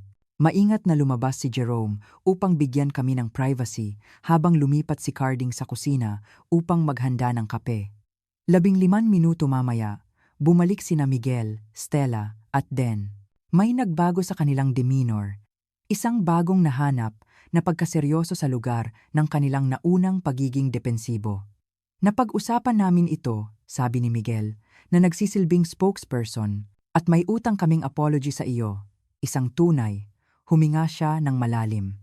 Pagkamatay ni Papa, Mas madali na bumuo ng aming holidays sa paligid ng mga pangangailangan ng aming mga anak at sa aming mga social obligations kaysa sa isaalang-alang kung gaano kakalungkot. Sinabi namin sa sarili namin na ayos ka, na naiintindihan mo na ganoon lang ang nangyayari bawat taon. Sumulong si Stella, ang luha ay dumadaloy na ngayon. Ang totoo, ayaw kong harapin ang holidays nang wala si Papa. Ang pagiging narito ay nagpapaalala sa akin na wala na siya at mas madali na lang na lumikha ng distansya. Hindi ko kailanman isinaalang-alang kung gaano iyan nagpapalala para sa iyo. At nang matuklasan namin na mayroon kang magandang bahay sa Tagaytay na ito, dagdag ni Den na bigla kami, nalito at opportunistic. Sa halip na maging masaya na nakahanap ka ng bagong kabanata, agad naming inisip kung paano ito makikinabang sa amin. Kinuha ni Miguel ang kasunduan. Pipirmahan namin ito, Ma. Hindi dahil kailangan namin ng legal na dokumento upang kumilos tulad ng disenteng tao, kundi bilang isang simbolo ng aming pangako na gumawa ng mas mahusay, maging mas mahusay, at naiintindihan namin kung gusto mo kaming umalis, tahimik na dagdag ni Stella. Dumating kami ng walang imbitasyon at mapangahas. Ang aming damdamin ay hindi ang prioridad dito. Tumingin ako sa aking mga anak, talagang tumingin sa kanila. Nakikita lampas sa aking sakit sa mga may depekto, komplikadong matatanda na naging sila. Sa kanilang mga mukha, nakita ko ang mga bakas ni Roberto, ng sarili ko, ng mga sanggol na dating kinalong ko, at ng mga teenager na ginabayan ko. Mga hindi perpektong tao na gumawa ng mga makasariling pagpipilian. Oo, ngunit pamilya ko pa rin.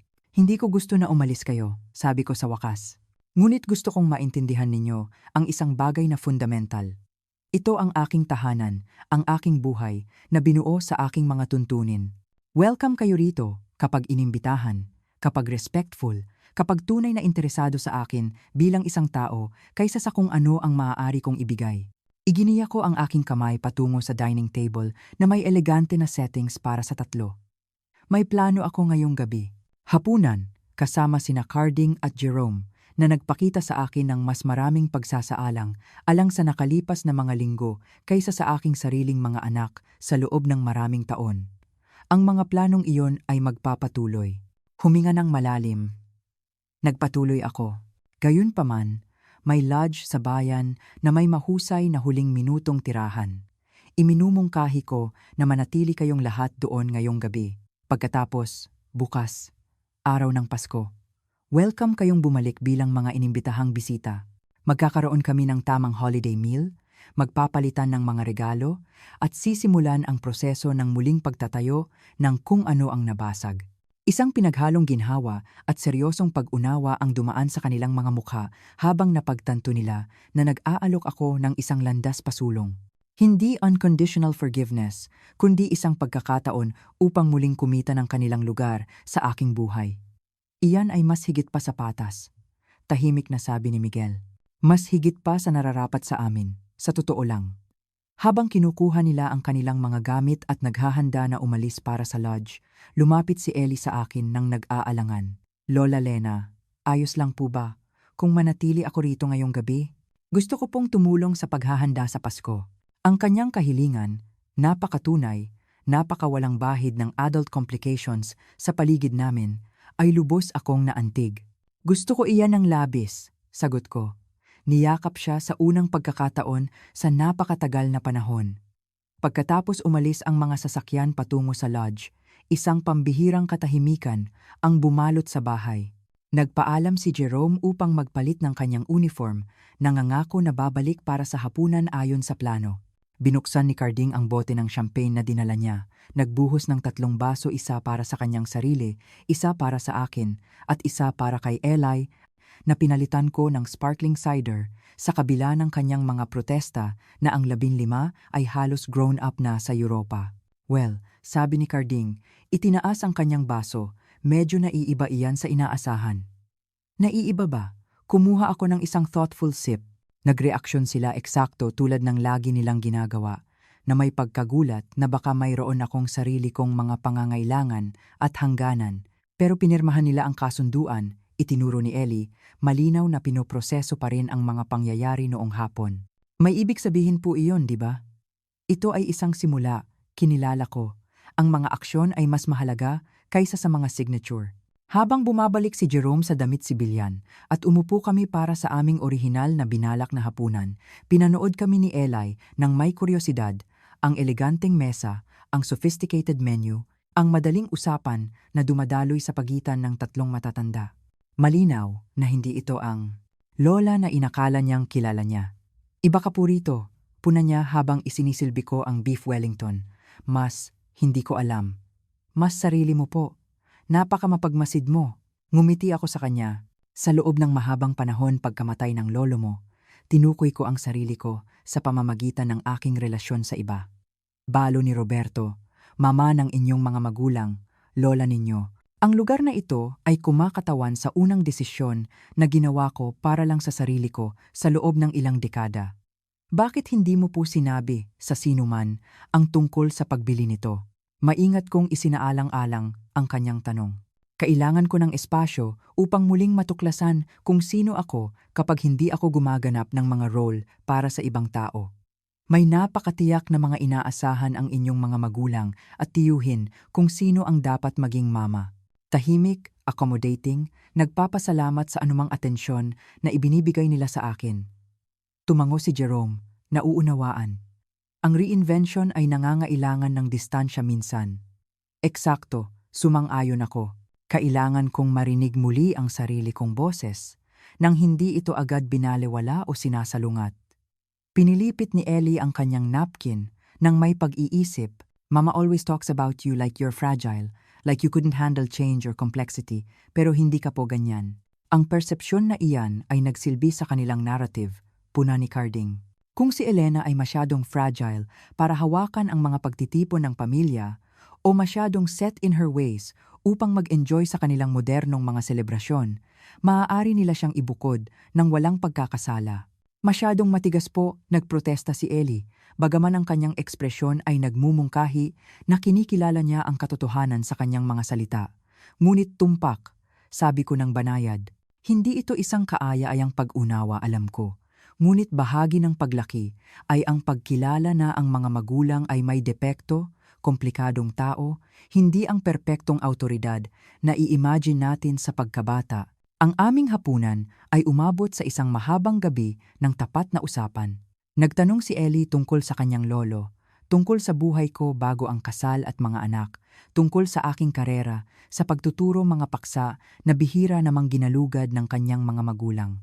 Nakita ko ang sarili ko na nagsasalita ng mas malaya kaysa sa nagawa ko sa loob ng maraming taon, hindi na sinusukat ang aking mga salita laban sa posibleng paghuhusga o pagbalewala. Nang sa wakas ay humikab siya bandang 11:00, ipinakita ko sa kanya ang isa sa mga guest room, ang blue room na may kahanga-hangang tanawin ng mga bundok na nililiwanagan ng buwan.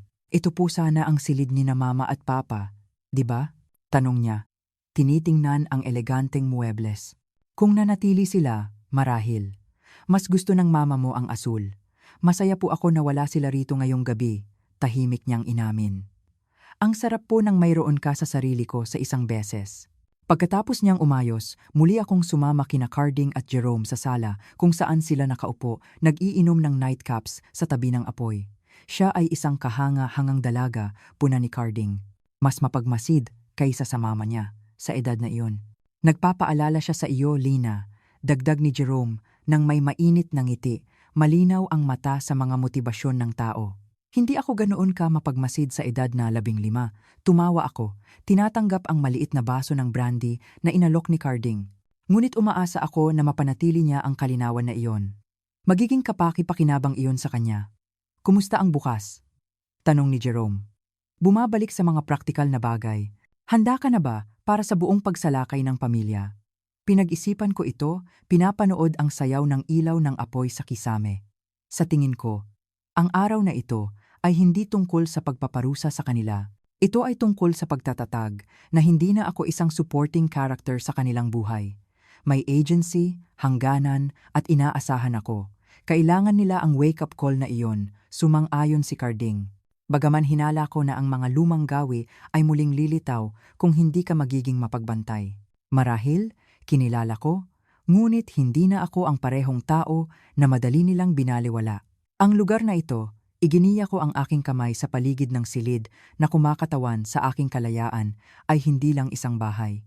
Ito ay isang pahayag tungkol sa kung sino ako ngayon at kung paano ko inaasahan na tratuhin. Pagkatapos umalis sina Carding at Jerome na may mga pangako na mag-check-in bukas, nakita ko ang sarili ko na nag-iisa sa aking mountain sanctuary, nagre-reflect sa komprontasyon ng araw at nakakagulat na resolusyon.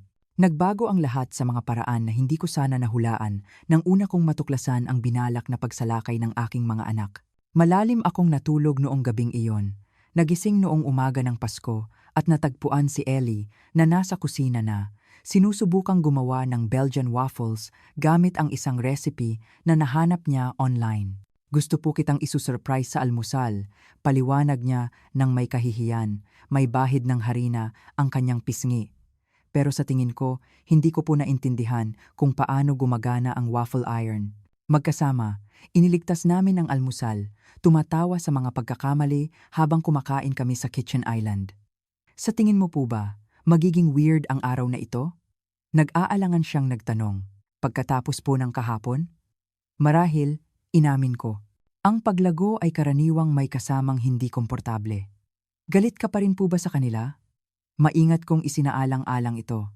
Hindi galit, eksakto, nabigo, tiyak, ngunit umaasa rin na ang kahapon ay maaaring simula ng isang bagay na mas mahusay.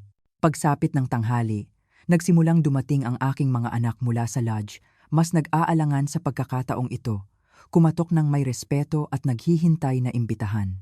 Dinala nila ang kanilang mga overnight bag, ngunit iniwan ang mga ito sa kanilang mga sasakyan hanggang sa tahasang tinanggap. Maliit na pagbabago na nagpapahiwatig na naabsorb nila ang hindi bababa sa ilan sa mga aral kahapon. Nagbigay si Miguel sa akin ng isang maganda na nakabalot na pakete. May nakuha kaming espesyal para sa iyo, paliwanag niya. Bago pa namin malaman ang tungkol sa bahay. Tila hindi sapat ngayon, ngunit umaasa kaming magugustuhan mo. Sa loob ay isang eleganteng photo album na propesyonal na inayos na may mga litrato na sumasaklaw sa mga dekada mula sa kasal ko kay Roberto hanggang sa mga kapanganakan ng mga apo at iba't ibang milestones ng pamilya. Marami sa mga litrato ang hindi ko pa nakita. Na-realize namin na baka wala kang kopya ng marami sa mga ito, paliwanag ni Stella, lalo na ang mga bago ng mga apo. Ang thoughtfulness ng regalo, kahit nahuli, ay nakaantig sa akin. Salamat, malaking bagay ito. Habang nagpapatuloy ang araw, isang kakaibang pagbabago ang naganap. Nang walang pag-aakala ng kontrol, ang aking mga anak ay tila hindi sigurado kung paano kumilos sa aking tahanan. Nagtanong sila ng permiso bago gamitin ang kusina, kumonsulta sa akin tungkol sa mga aktibidad, at sa pangkalahatan ay nagpakita ng isang pag-iingat na, bagaman medyo awkward, ay kumakatawan sa isang makabuluhang pagbabago sa dynamics. Si Den na tumutulong sa akin sa paghahanda ng mga gulay para sa hapunan ng Pasko ay sumira sa maingat na pagiging magalang ng may hindi inaasahang katapatan. Hindi ko po na-realize kung gaano kaganda rito, tahimik niyang sabi. Nakikita ko po kung bakit ito ang pinili mo. Nagsasalita ito sa akin. Sumang-ayon ako. Ang Tagaytay ay may pagiging permanente na nakakaaliw. Iniisip ko po ang sinabi mo kahapon tungkol sa pagtrato bilang isang afterthought. Pinanatili niya ang kanyang mga mata sa mga carrots na hinihiwa niya. Tama ka. Naging makasarili kami. Pagkamatay ni Papa, mas madali na lumikha ng distansya kaysa harapin ang holidays na may bakanting upuan niya sa mesa. Naiintindihan ko iyan, Den. Mas matindi kong naramdaman ang kanyang pagkawala kaysa sa sinuman. Ngunit ang pagtulak sa akin palayo ay nagdagdag lang sa pagkawala. Tumango siya. Ang kanyang mga mata ay kahina-hinalang maliwanag. Alam ko iyan ngayon. Dapat ay mas nagdikit kami, hindi nagkahiwa-hiwalay. Katulad ng mga sandali ng pagre-reflect ang naganap sa buong araw, hindi mga dramatikong apology o kumpletong pagbabago, kundi maliliit na pagkilala ng pagkakamali, nag-aalangan na mga hakbang patungo sa muling koneksyon. Pagsapit ng gabi, habang nagtitipon kami sa paligid ng hapunan ng Pasko na inihanda ko, ang kapaligiran ay nag-evolve mula sa strained politeness ng pagluluksa tungo sa isang bagay na mas authentically warm, hindi perpekto, hindi agad gumaling, ngunit gumagalaw sa isang direksyon na naramdaman. Sa unang pagkakataon, sa loob ng maraming taon, na parang pamilya. Ang hapunan ng Pasko ay nagmarka ng isang banayad, ngunit makabuluhang pagbabago. Sa halip na ang magulong walang pigil na nagpapakilala sa mga holiday meal sa mga bahay ng aking mga anak, kung saan ang mga usapan ay fragmented, ang mga bata ay patuloy na pinapayagang umalis para sa electronic diversions, at ang mga pagkain ay minadali upang makarating sa mga regalo o libangan. Naghapunan kami ng may intensyon. Inayos ko ang mesa gamit ang aking pinakamahusay na china.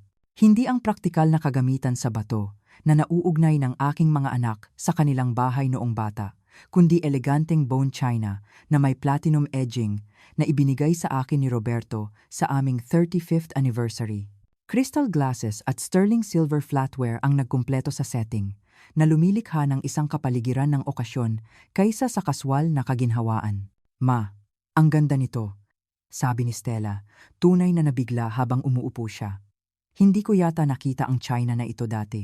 Ibinigay ito sa akin ng tatay ninyo ilang taon na ang nakalipas. Paliwanag ko, inaayos ang huling place setting. Pero tila walang angkop na okasyon upang gamitin ito sa lumang bahay. Bakit po hindi? Tanong ni Ellie. Maingat na hinahawakan ang pinong platinum rim ng kanyang plato. Isinaalang-alang ko ang aking sagot. Sa tingin ko, na-internalize ko ang ideya na ang magagandang bagay ay dapat isave para sa someday kaysa ma-enjoy sa kasalukuyan. Nagbago iyan kamakailan. Itinaas ni Miguel ang kanyang mga kilay, kasabay ng iba pang bagay tila, oo, sumang-ayon ako lang. Masyadong maikli ang buhay para sa mga waiting room, Miguel. Iyan ang itinuro sa akin ng nakalipas na 5 taon nang may katiyakan. Bago siya makasagot, hiniling ko sa lahat na umupo. Ginagawa itong isang punto upang ilagay ang mga pinakabatang apo sa tabi ng kanilang mga magulang sa halip na nakakumpol sa isang pangalawang kids table. Nang ang lahat ay naayos na, nanatili akong nakatayo, itinaas ang aking baso. Gusto kong magmungkahi ng isang toast, sabi ko. Ang aking boses ay matatag habang ang lahat ng mata ay bumaling sa akin sa mga bagong simula, tapat na koneksyon, at ang tapang upang muling isulat ang mga kwento na hindi na nagsisilbi sa atin. Nagkaroon ng isang sandali ng kolektibong pagsasaalang-alang habang ang aking mga salita ay naitala, pagkatapos ang mga baso ay itinaas bilang tugon. Si Vanessa, nakakagulat, ang unang nagsalita. Sa pamilya, malambot niyang idinagdag. Sa lahat ng komplikado, hindi perpektong kaluwalhatian nito. Habang nag-e-enjoy kami sa meal na inihanda ko, mas sophisticated kaysa sa tradisyonal na turkey dinner na inaasahan sana nila. Ang usapan ay dumaloy nang may nakakagulat na kadalian. Ang mga bata, kasama sa adult table at usapan, ay tumaas sa okasyon na may mas mahusay na mga asal kaysa sa inaasahan ng kanilang mga magulang. Si Jared, nakaupo sa pagitan ni Miguel at Vanessa, ay bumaling sa akin ng may tunay na kuryosidad. Lola Lena, saan mo po natutunan magluto ng ganito? Fancy po, parang restaurant. Kumuha ako ng mga cooking class sa siyudad noong nakaraang taon. Paliwanag ko. French cuisine. Palagi akong nag-e-enjoy magluto, ngunit gusto kong palawakin ang aking repertoire, lampas sa mga family meal na pamilyar sa inyo.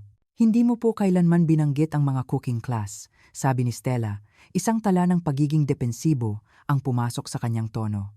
Hindi ka naman nagtanong, malumanay kong sagot. Pagkamatay ng tatay ninyo, nag-develop ako ng ilang bagong interes at kasanayan. Ang mga cooking class, watercolor painting, maging ang ilang investment seminar upang mas maintindihan ang pamamahala ng aking pananalapi. Si Den ay tunay na nabigla. Wala akong ideya na interesado ka sa mga investment. May ilang bagay na hindi mo alam tungkol sa akin. Kinilala ko ng walang galit. Nagbago ako ng malaki sa nakalipas na 5 taon.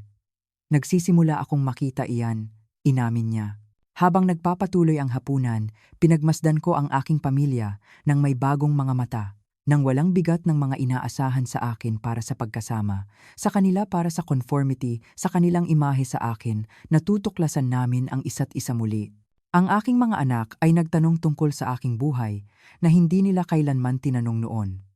Ang mga apo, nasasaksihan ang mas authentic na interaksyon na ito ay sumali sa kanilang sariling mga kuryosidad. Pagkatapos ng hapunan, lumipat kami sa sala para sa kape at dessert. Naghanda ako ng mga individual chocolate souffles, isa pang kasanayan mula sa aking mga cooking class, na nakakuha ng mga appreciative murmurs.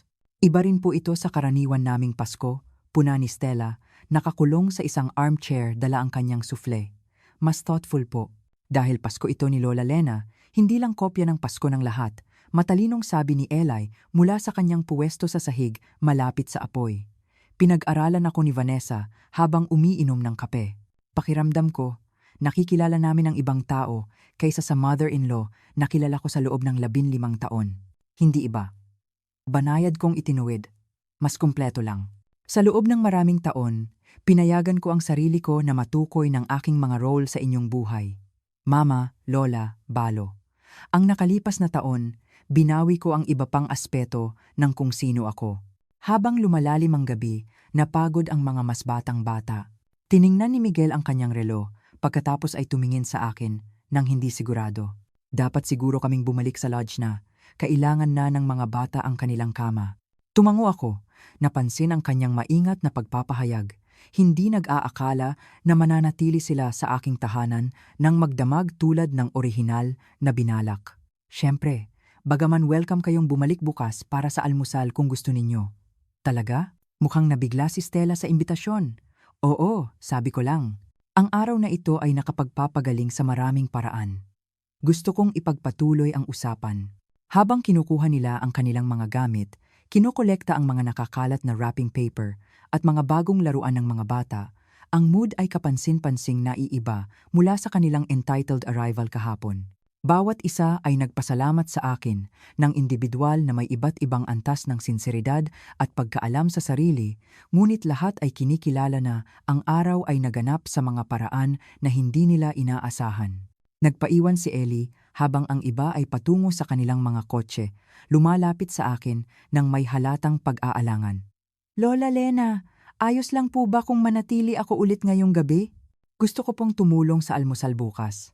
Ang kanyang kahilingan ay lubos akong naantig. Gusto ko iyan ng labis kung aprubahan ng iyong mga magulang. Si Stella, narinig, ay tila tututol, ngunit pinigilan ang sarili, kitang-kitang nag-iisip, ayos lang. Sabi niya, pagkatapos ng isang sandali, kung iyan ang gusto ninyong dalawa. Pagkatapos nilang lahat umalis, tinulungan ako ni Ellie sa mga pinggan, gumagalaw sa paligid ng aking kusina nang may bagong nahanap na pamilyar. Alam mo po kung ano ang na-realize ko ngayon? Maingat niyang sabi habang pinupunasan ang isang crystal wine glass. Hindi po talaga kita kilala, parang ang tunay mong ikaw. Anong ibig mong sabihin? Sa bahay po, lola ka lang. Ang taong nagpapadala ng birthday cards at nakikinig sa mama ko na nagrereklamo tungkol sa trabaho. Pero dito po, ikaw si Elena, ang buong interesanteng tao na may mga opinyon at talents na hindi ko kailanman alam. Ang kanyang pananaw ay lubos akong tinamaan. Napakamapagmasid niyan, Ellie. Kaya mo po ba binili ang lugar na ito upang maging Elena sa halip na lola lang? Bahagya, kinilala ko, bagaman ang dalawa ay hindi mutually exclusive. Ang pagiging lola mo ay isa sa pinakadakilang kagalakan ko. Kailangan ko lang ng espasyo upang maging lahat ng iba pang bahagi ng sarili ko rin. Kalaunan, habang nakaupo kami sa tabi ng apoy na may mga mug ng hot chocolate, nagtanong si Ellie nang nag-aalangan, sa tingin mo po ba, babalik sila sa kung paano sila dati kapag tapos na ang Pasko? Maingat kong isinaalang-alang ang kanyang tanong. Ang mga lumang patterns ay makapangyarihang mga bagay. Hinala ko na magkakaroon ng pagbalik at mga sandali ng pagkalimot, ngunit binago ko ang fundamental equation sa pamamagitan ng pagtatatag ng malinaw na hangganan at inaasahan, at ginagawang totoo ito ng bahay na ito. Puna niya, tumitingin sa paligid ng espasyo na malinaw na nagpapahayag ng aking malayang pagkakakilanlan. Hindi na nila pwedeng magkunwari na nakaupo ka lang naghihintay ng atensyon nila. Eksakto, ngumiti ako, humanga sa kanyang pananaw. Ang bahay na ito ay parehong sanctuary at pahayag. Gusto ko pong bumisita sa iyo rito, bigla niyang sabi. Hindi lang kasama ang mga magulang ko o para sa holidays, gusto ko lang po magpalipas ng oras kasama ka. Ayos lang po ba iyon? Higit pa sa ayos, tiyak ko sa kanya, lubos na naantig sa kanyang kahilingan. Ang tahanan na ito ay sinadya para sa pamumuhay ng lubusan, hindi sa kalungkutan. Habang naghahanda kami para matulog, huminto si Ellie sa pintuan ng kanyang silid-tulugan. Ito po ang pinakamahusay na Pasko na naaalala ko, sabi niya nang may pag-iisip. Hindi dahil sa mga regalo o anuman, kundi dahil naramdaman itong totoo. Ang totoo ay isang magandang salita para dito. Sumang-ayon ako, ang authentic ay maaaring isa pa. Pagkatapos niyang pumasok sa kanyang silid, tumayo ako sa malalaking bintana, pinapanood ang hamog na nagsimulang bumagsak ng malambot sa Tagaytay. Ang bahay sa paligid ko, ang aking bahay, na pinili para sa aking kasiyahan lang, ay naramdaman na iba ngayong gabi. Hindi na lang isang pahayag ng kalayaan o isang refuge mula sa pagbubukod, kundi ang simula ng isang bagay na bago.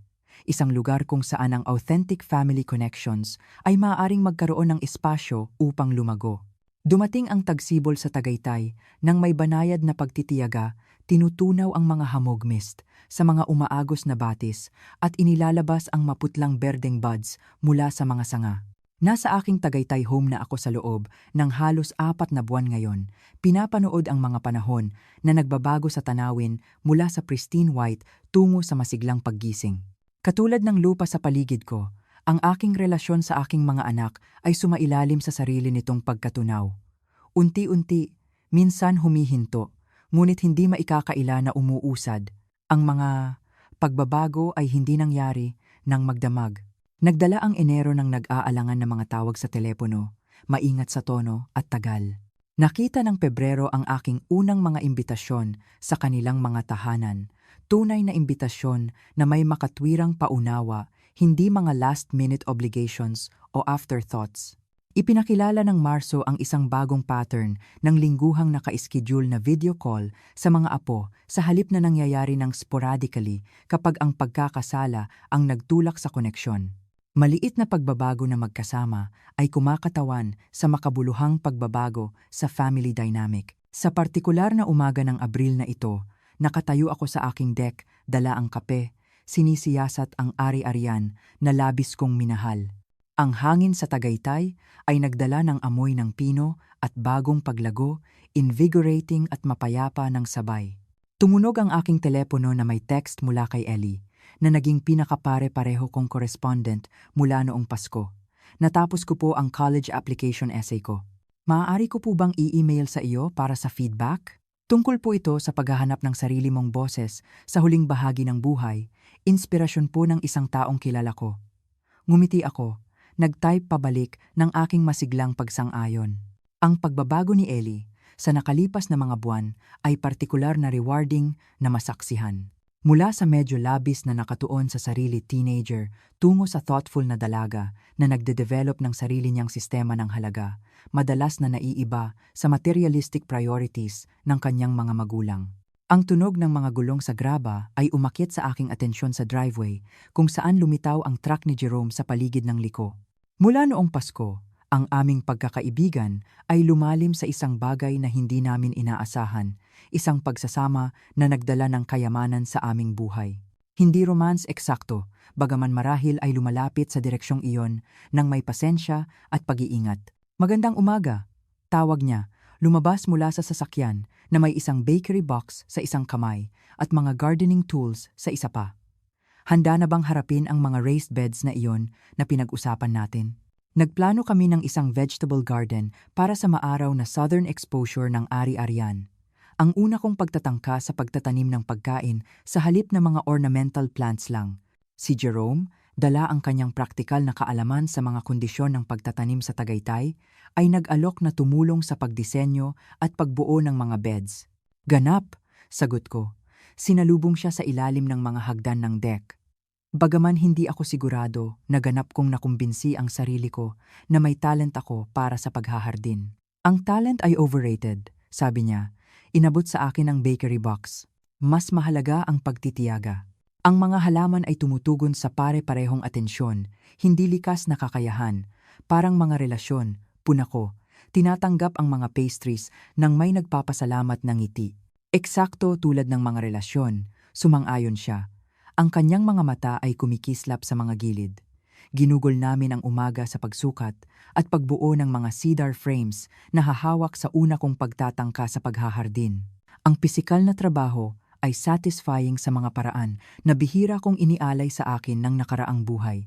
Lumilikha ng isang bagay na tangible, kapaki-pakinabang, at posibleng nagpapalusog. Tumawag ang anak mo sa akin kahapon. Casual na binanggit ni Jerome habang nagbabreak kami para sa tanghalian sa deck. Tumigil ako. Nabigla. Si Miguel, bakit? Gusto niyang malaman kung narito ako ngayong weekend. Sabi niya, ayaw niyang makagambala kung may plano kami. Ang pagsasaalang-alang na implicit sa tanong na ito, na lubos na naiiba mula sa entitled assumptions ng Pasko, ay hindi inaasahang nagpainit sa akin. Anong sinabi mo sa kanya? Na dapat niyang kausapin ka ng direkta tungkol sa iyong availability, sagot ni Jerome nang may bahagyang ngiti. Hindi ang umasa na ako ang nag-iingat ng iyong calendar. Matalinong sagot, nagsisikap siya, Elena. Lahat sila sa kani-kanilang paraan. Tumango ako ng may pag-iisip. Hindi perpekto, hindi pare-pareho, ngunit tunay na nagsisikap. Higit pa iyan sa inaasahan ko. Binago mo ang equation, Elena, itinuro ni Jerome. Ginawa mong makita kanila bilang isang kumpletong tao na may agency at hangganan, hindi lang isang maginhawang mama figure na maa-access kapag kailangan at babaliwalain kapag hindi. Bago ako makasagot, tumunog ang telepono ko. Ang pangalan ni Miguel ang lumitaw sa screen na parang pinatawag siya ng aming usapan. Ma, bati niya nang sagutin ko. Sana hindi ako nakakaistorbo. Hindi naman. Nagtatanghalian lang kami ni Jerome pagkatapos naming magtayo ng ilang garden beds, isang maikling patlang. Iyon pala ang dahilan kung bakit ako tumatawag. Nagtatanong kami ni Vanessa kung maaari naming dalhin ang mga bata ngayong weekend. Matagal nang nagtatanong si Jared tungkol sa bago mong bahay sa Tagaytay. At naisip namin na magiging masarap ang isang tamang pagbisita. Ang maingat na pagpapahayag, isang kahilingan sa halip na isang pag-aakala ay hindi nawala sa akin. Magiging maganda iyan, Miguel. Kailan mo iniisip na darating? Sabado ng umaga. Kung ayos sa iyo, magkuha kami ng kwarto sa lodge sa bayan, syempre. Isa pang makabuluhang pagkakaiba mula sa Pasko. Walang pag-aakala na mananatili sila sa aking tahanan nang walang tahasang imbitasyon. Maganda ang lodge, ngunit welcome kayong gamitin ang mga guest room kung mas gusto ninyo. Inalok ko, nakita kong tunay kong ibig sabihin. Ipaalam mo lang sa akin upang makapaghanda ako ng naaayon. Pagkatapos tapusin ang mga detalye at tapusin ang tawag, tumingin ako at nakita si Jerome na nanonood sa akin ng may tahimik na pag-aproba. Parang may pag-asa sa respeto, puna niya. Mayroon, sumang-ayon ako. Bagaman nag-a-adjust pa rin ako sa bagong bersyon na ito ni Miguel, na talagang nagtatanong sa halip na nagpapaalam. Nagtitiwala ka bang magtatagal iyan? Maingat kong isinaalang-alang ang tanong. Nagtitiwala ako na ang dynamic ay nagbago ng fundamental. Kung ang bawat interaksyon ay magpapakita ng pagbabagong iyon ng perpekto, iyan ay ibang usapan. Ang baseline ay nagbago dahil ikaw ang unang nagbago, itinuro niya. Tumigil ka sa pagtanggap ng role na itinalaga nila sa iyo. Kalaunan noong hapong iyon, habang umaalis si Jerome, tumawag si Carding upang mag-check-in ang aming lingguhang usapan na nagpatuloy ng tapat mula noong Pasko. In-update ko siya sa proyekto, sa hardin at sa paparating na pagbisita ni Miguel. Tila patuloy ang pag-unlad, puna niya ng may pag-aproba. Kumusta ang pakiramdam mo tungkol sa lahat ng iyan? Tumingin ako sa paligid ng aking tahanan, lubos na akin sa bawat detalye, mula sa art, sa dingding, hanggang sa mga garden beds na nabubuo sa labas. Kontento, totoo kong sagot, hindi dahil perpekto ang lahat sa aking mga anak, kundi dahil ang aking kaligayahan ay hindi na nakasalalay sa kanilang pag-aproba o pagkasama. Iyan ang tunay na tagumpay, puna ni Carding. Kalayaan ng espiritu, hindi lang sitwasyon ng pamumuhay. Noong gabing iyon, habang ang takip silim ay bumalot sa Tagaytay, naglakad ako sa paligid ng aking ari-arian, mentally mapping, kung saan ako magtatanim ng mga namumulaklak na shrubs upang maakit ang mga paru-paro, kung saan ang isang upuan ay maaaring magbigay ng perpektong lugar para sa morning meditation, kung saan ang mga wind chimes ay kukuha ng afternoon breezes, maliliit na karagdagan, upang gawing mas tiyak na akin ang lugar na ito. Tumunog ang aking telepono na may email mula kay Ellie. Ang kanyang college essay ay kalakip na may nerbiyos na mensahe na humihingi ng aking tapat na opinyon. Umupo ako sa paborito kong upuan sa tabi ng bintana upang basahin ito. Naantig na pinahahalagahan niya ang aking pananaw ng labis. Ang essay ay maganda ang pagkakasulat, ginalugad kung paano ang pagsaksi sa aking pagbabago ay nagbigay inspirasyon sa sarili niyang muling pagsasaalang-alang ng mga prioridad at pagpapahayag ng sarili. Sumulat siya tungkol sa bisperas ng Pasko. Ang gabi, nananatili siya habang ang iba ay pumunta sa lodge bilang isang turning point sa kanyang pag-unawa sa kung ano ang ibig sabihin ng mamuhay ng may intensiyon kaysa sa ayon sa mga inaasahan ng iba. Sa panonood sa aking lola, nabawiin ang kanyang pagkakakilanlan lampas sa mga role na itinalaga sa kanya, sumulat siya. Nagsimula akong magtanong kung aling mga bahagi ng sarili kong pagkakakilanlan ang totoo at kung alin ang mga pagganap na dinisenyo upang makakuha ng pag-apruba. Ang kanyang tapang sa pagtatatag ng mga hangganan, kahit na masakit, ay nagpakita sa akin na ang tunay na relasyon ay dapat itayo sa mutual respect kaysa sa obligasyon o kaginhawaan. Hindi inaasahang umagos ang luha habang binabasa ko ang kanyang mga salita. Sa lahat ng mga kinalabasan na naisip ko nang binili ko ang aking Mountain Sanctuary kapayapaan, kalayaan, pagtuklas sa sarili, hindi ko kailanman inaasahan na maging isang modelo ng empowerment para sa aking teenage na apo. Ang pag-unawa ay nagbigay linaw sa isang bagay na lalo kong naramdaman sa nakalipas na mga buwan. Ang tahanan na ito, na una kong nakuha bilang isang reaksyon sa pagbubukod. Isang pahayag ng kalayaan na ipinanganak mula sa sakit ay nag-evolve sa isang bagay na mas positibo. Hindi isang retreat mula sa masakit na relasyon, kundi isang pundasyon para sa authentic na mga relasyon. Hindi isang katapusan, kundi isang simula. Nag-compose ako ng isang thoughtful response kay Ellie. Pinupuri ang kanyang writing skills at ang kanyang mga pananaw, pagkatapos ay lumabas sa deck upang panoorin ang mga unang bituin na lumitaw sa dumidilim na kalangitan. Ang hangin sa Tagaytay ay nagdala ng amoy ng lupa na nagigising, ng mga posibilidad na lumalabas. 5 buwan na ang nakalipas, nakatayo ako sa parehong lugar na ito, nagpapagaling ng mga sugat ng pagbubukod at naghahanda para sa komprontasyon. Ngayon ay nakatayo ako sa tahimik na pag-asa ng pagbisita ng pamilya sa Sabado, hindi desperado para sa kanilang pag-apruba, hindi balisa tungkol sa kanilang paghuhusga, ngunit tunay na naghahanap ng inaabangan na ipagpatuloy ang aming kolektibong paglalakbay tungo sa mas tapat na koneksyon. Ang Mountain House ay nagsilbi sa layunin nito, hindi bilang ang dramatikong pahayag ng kalayaan na una kong naisip, kundi bilang ang matatag na pundasyon para sa isang buhay na muling binuo sa sarili kong mga tuntunin, isang buhay na may espasyo para sa pamilya, para sa pagkakaibigan, para sa paglago, para sa discovery.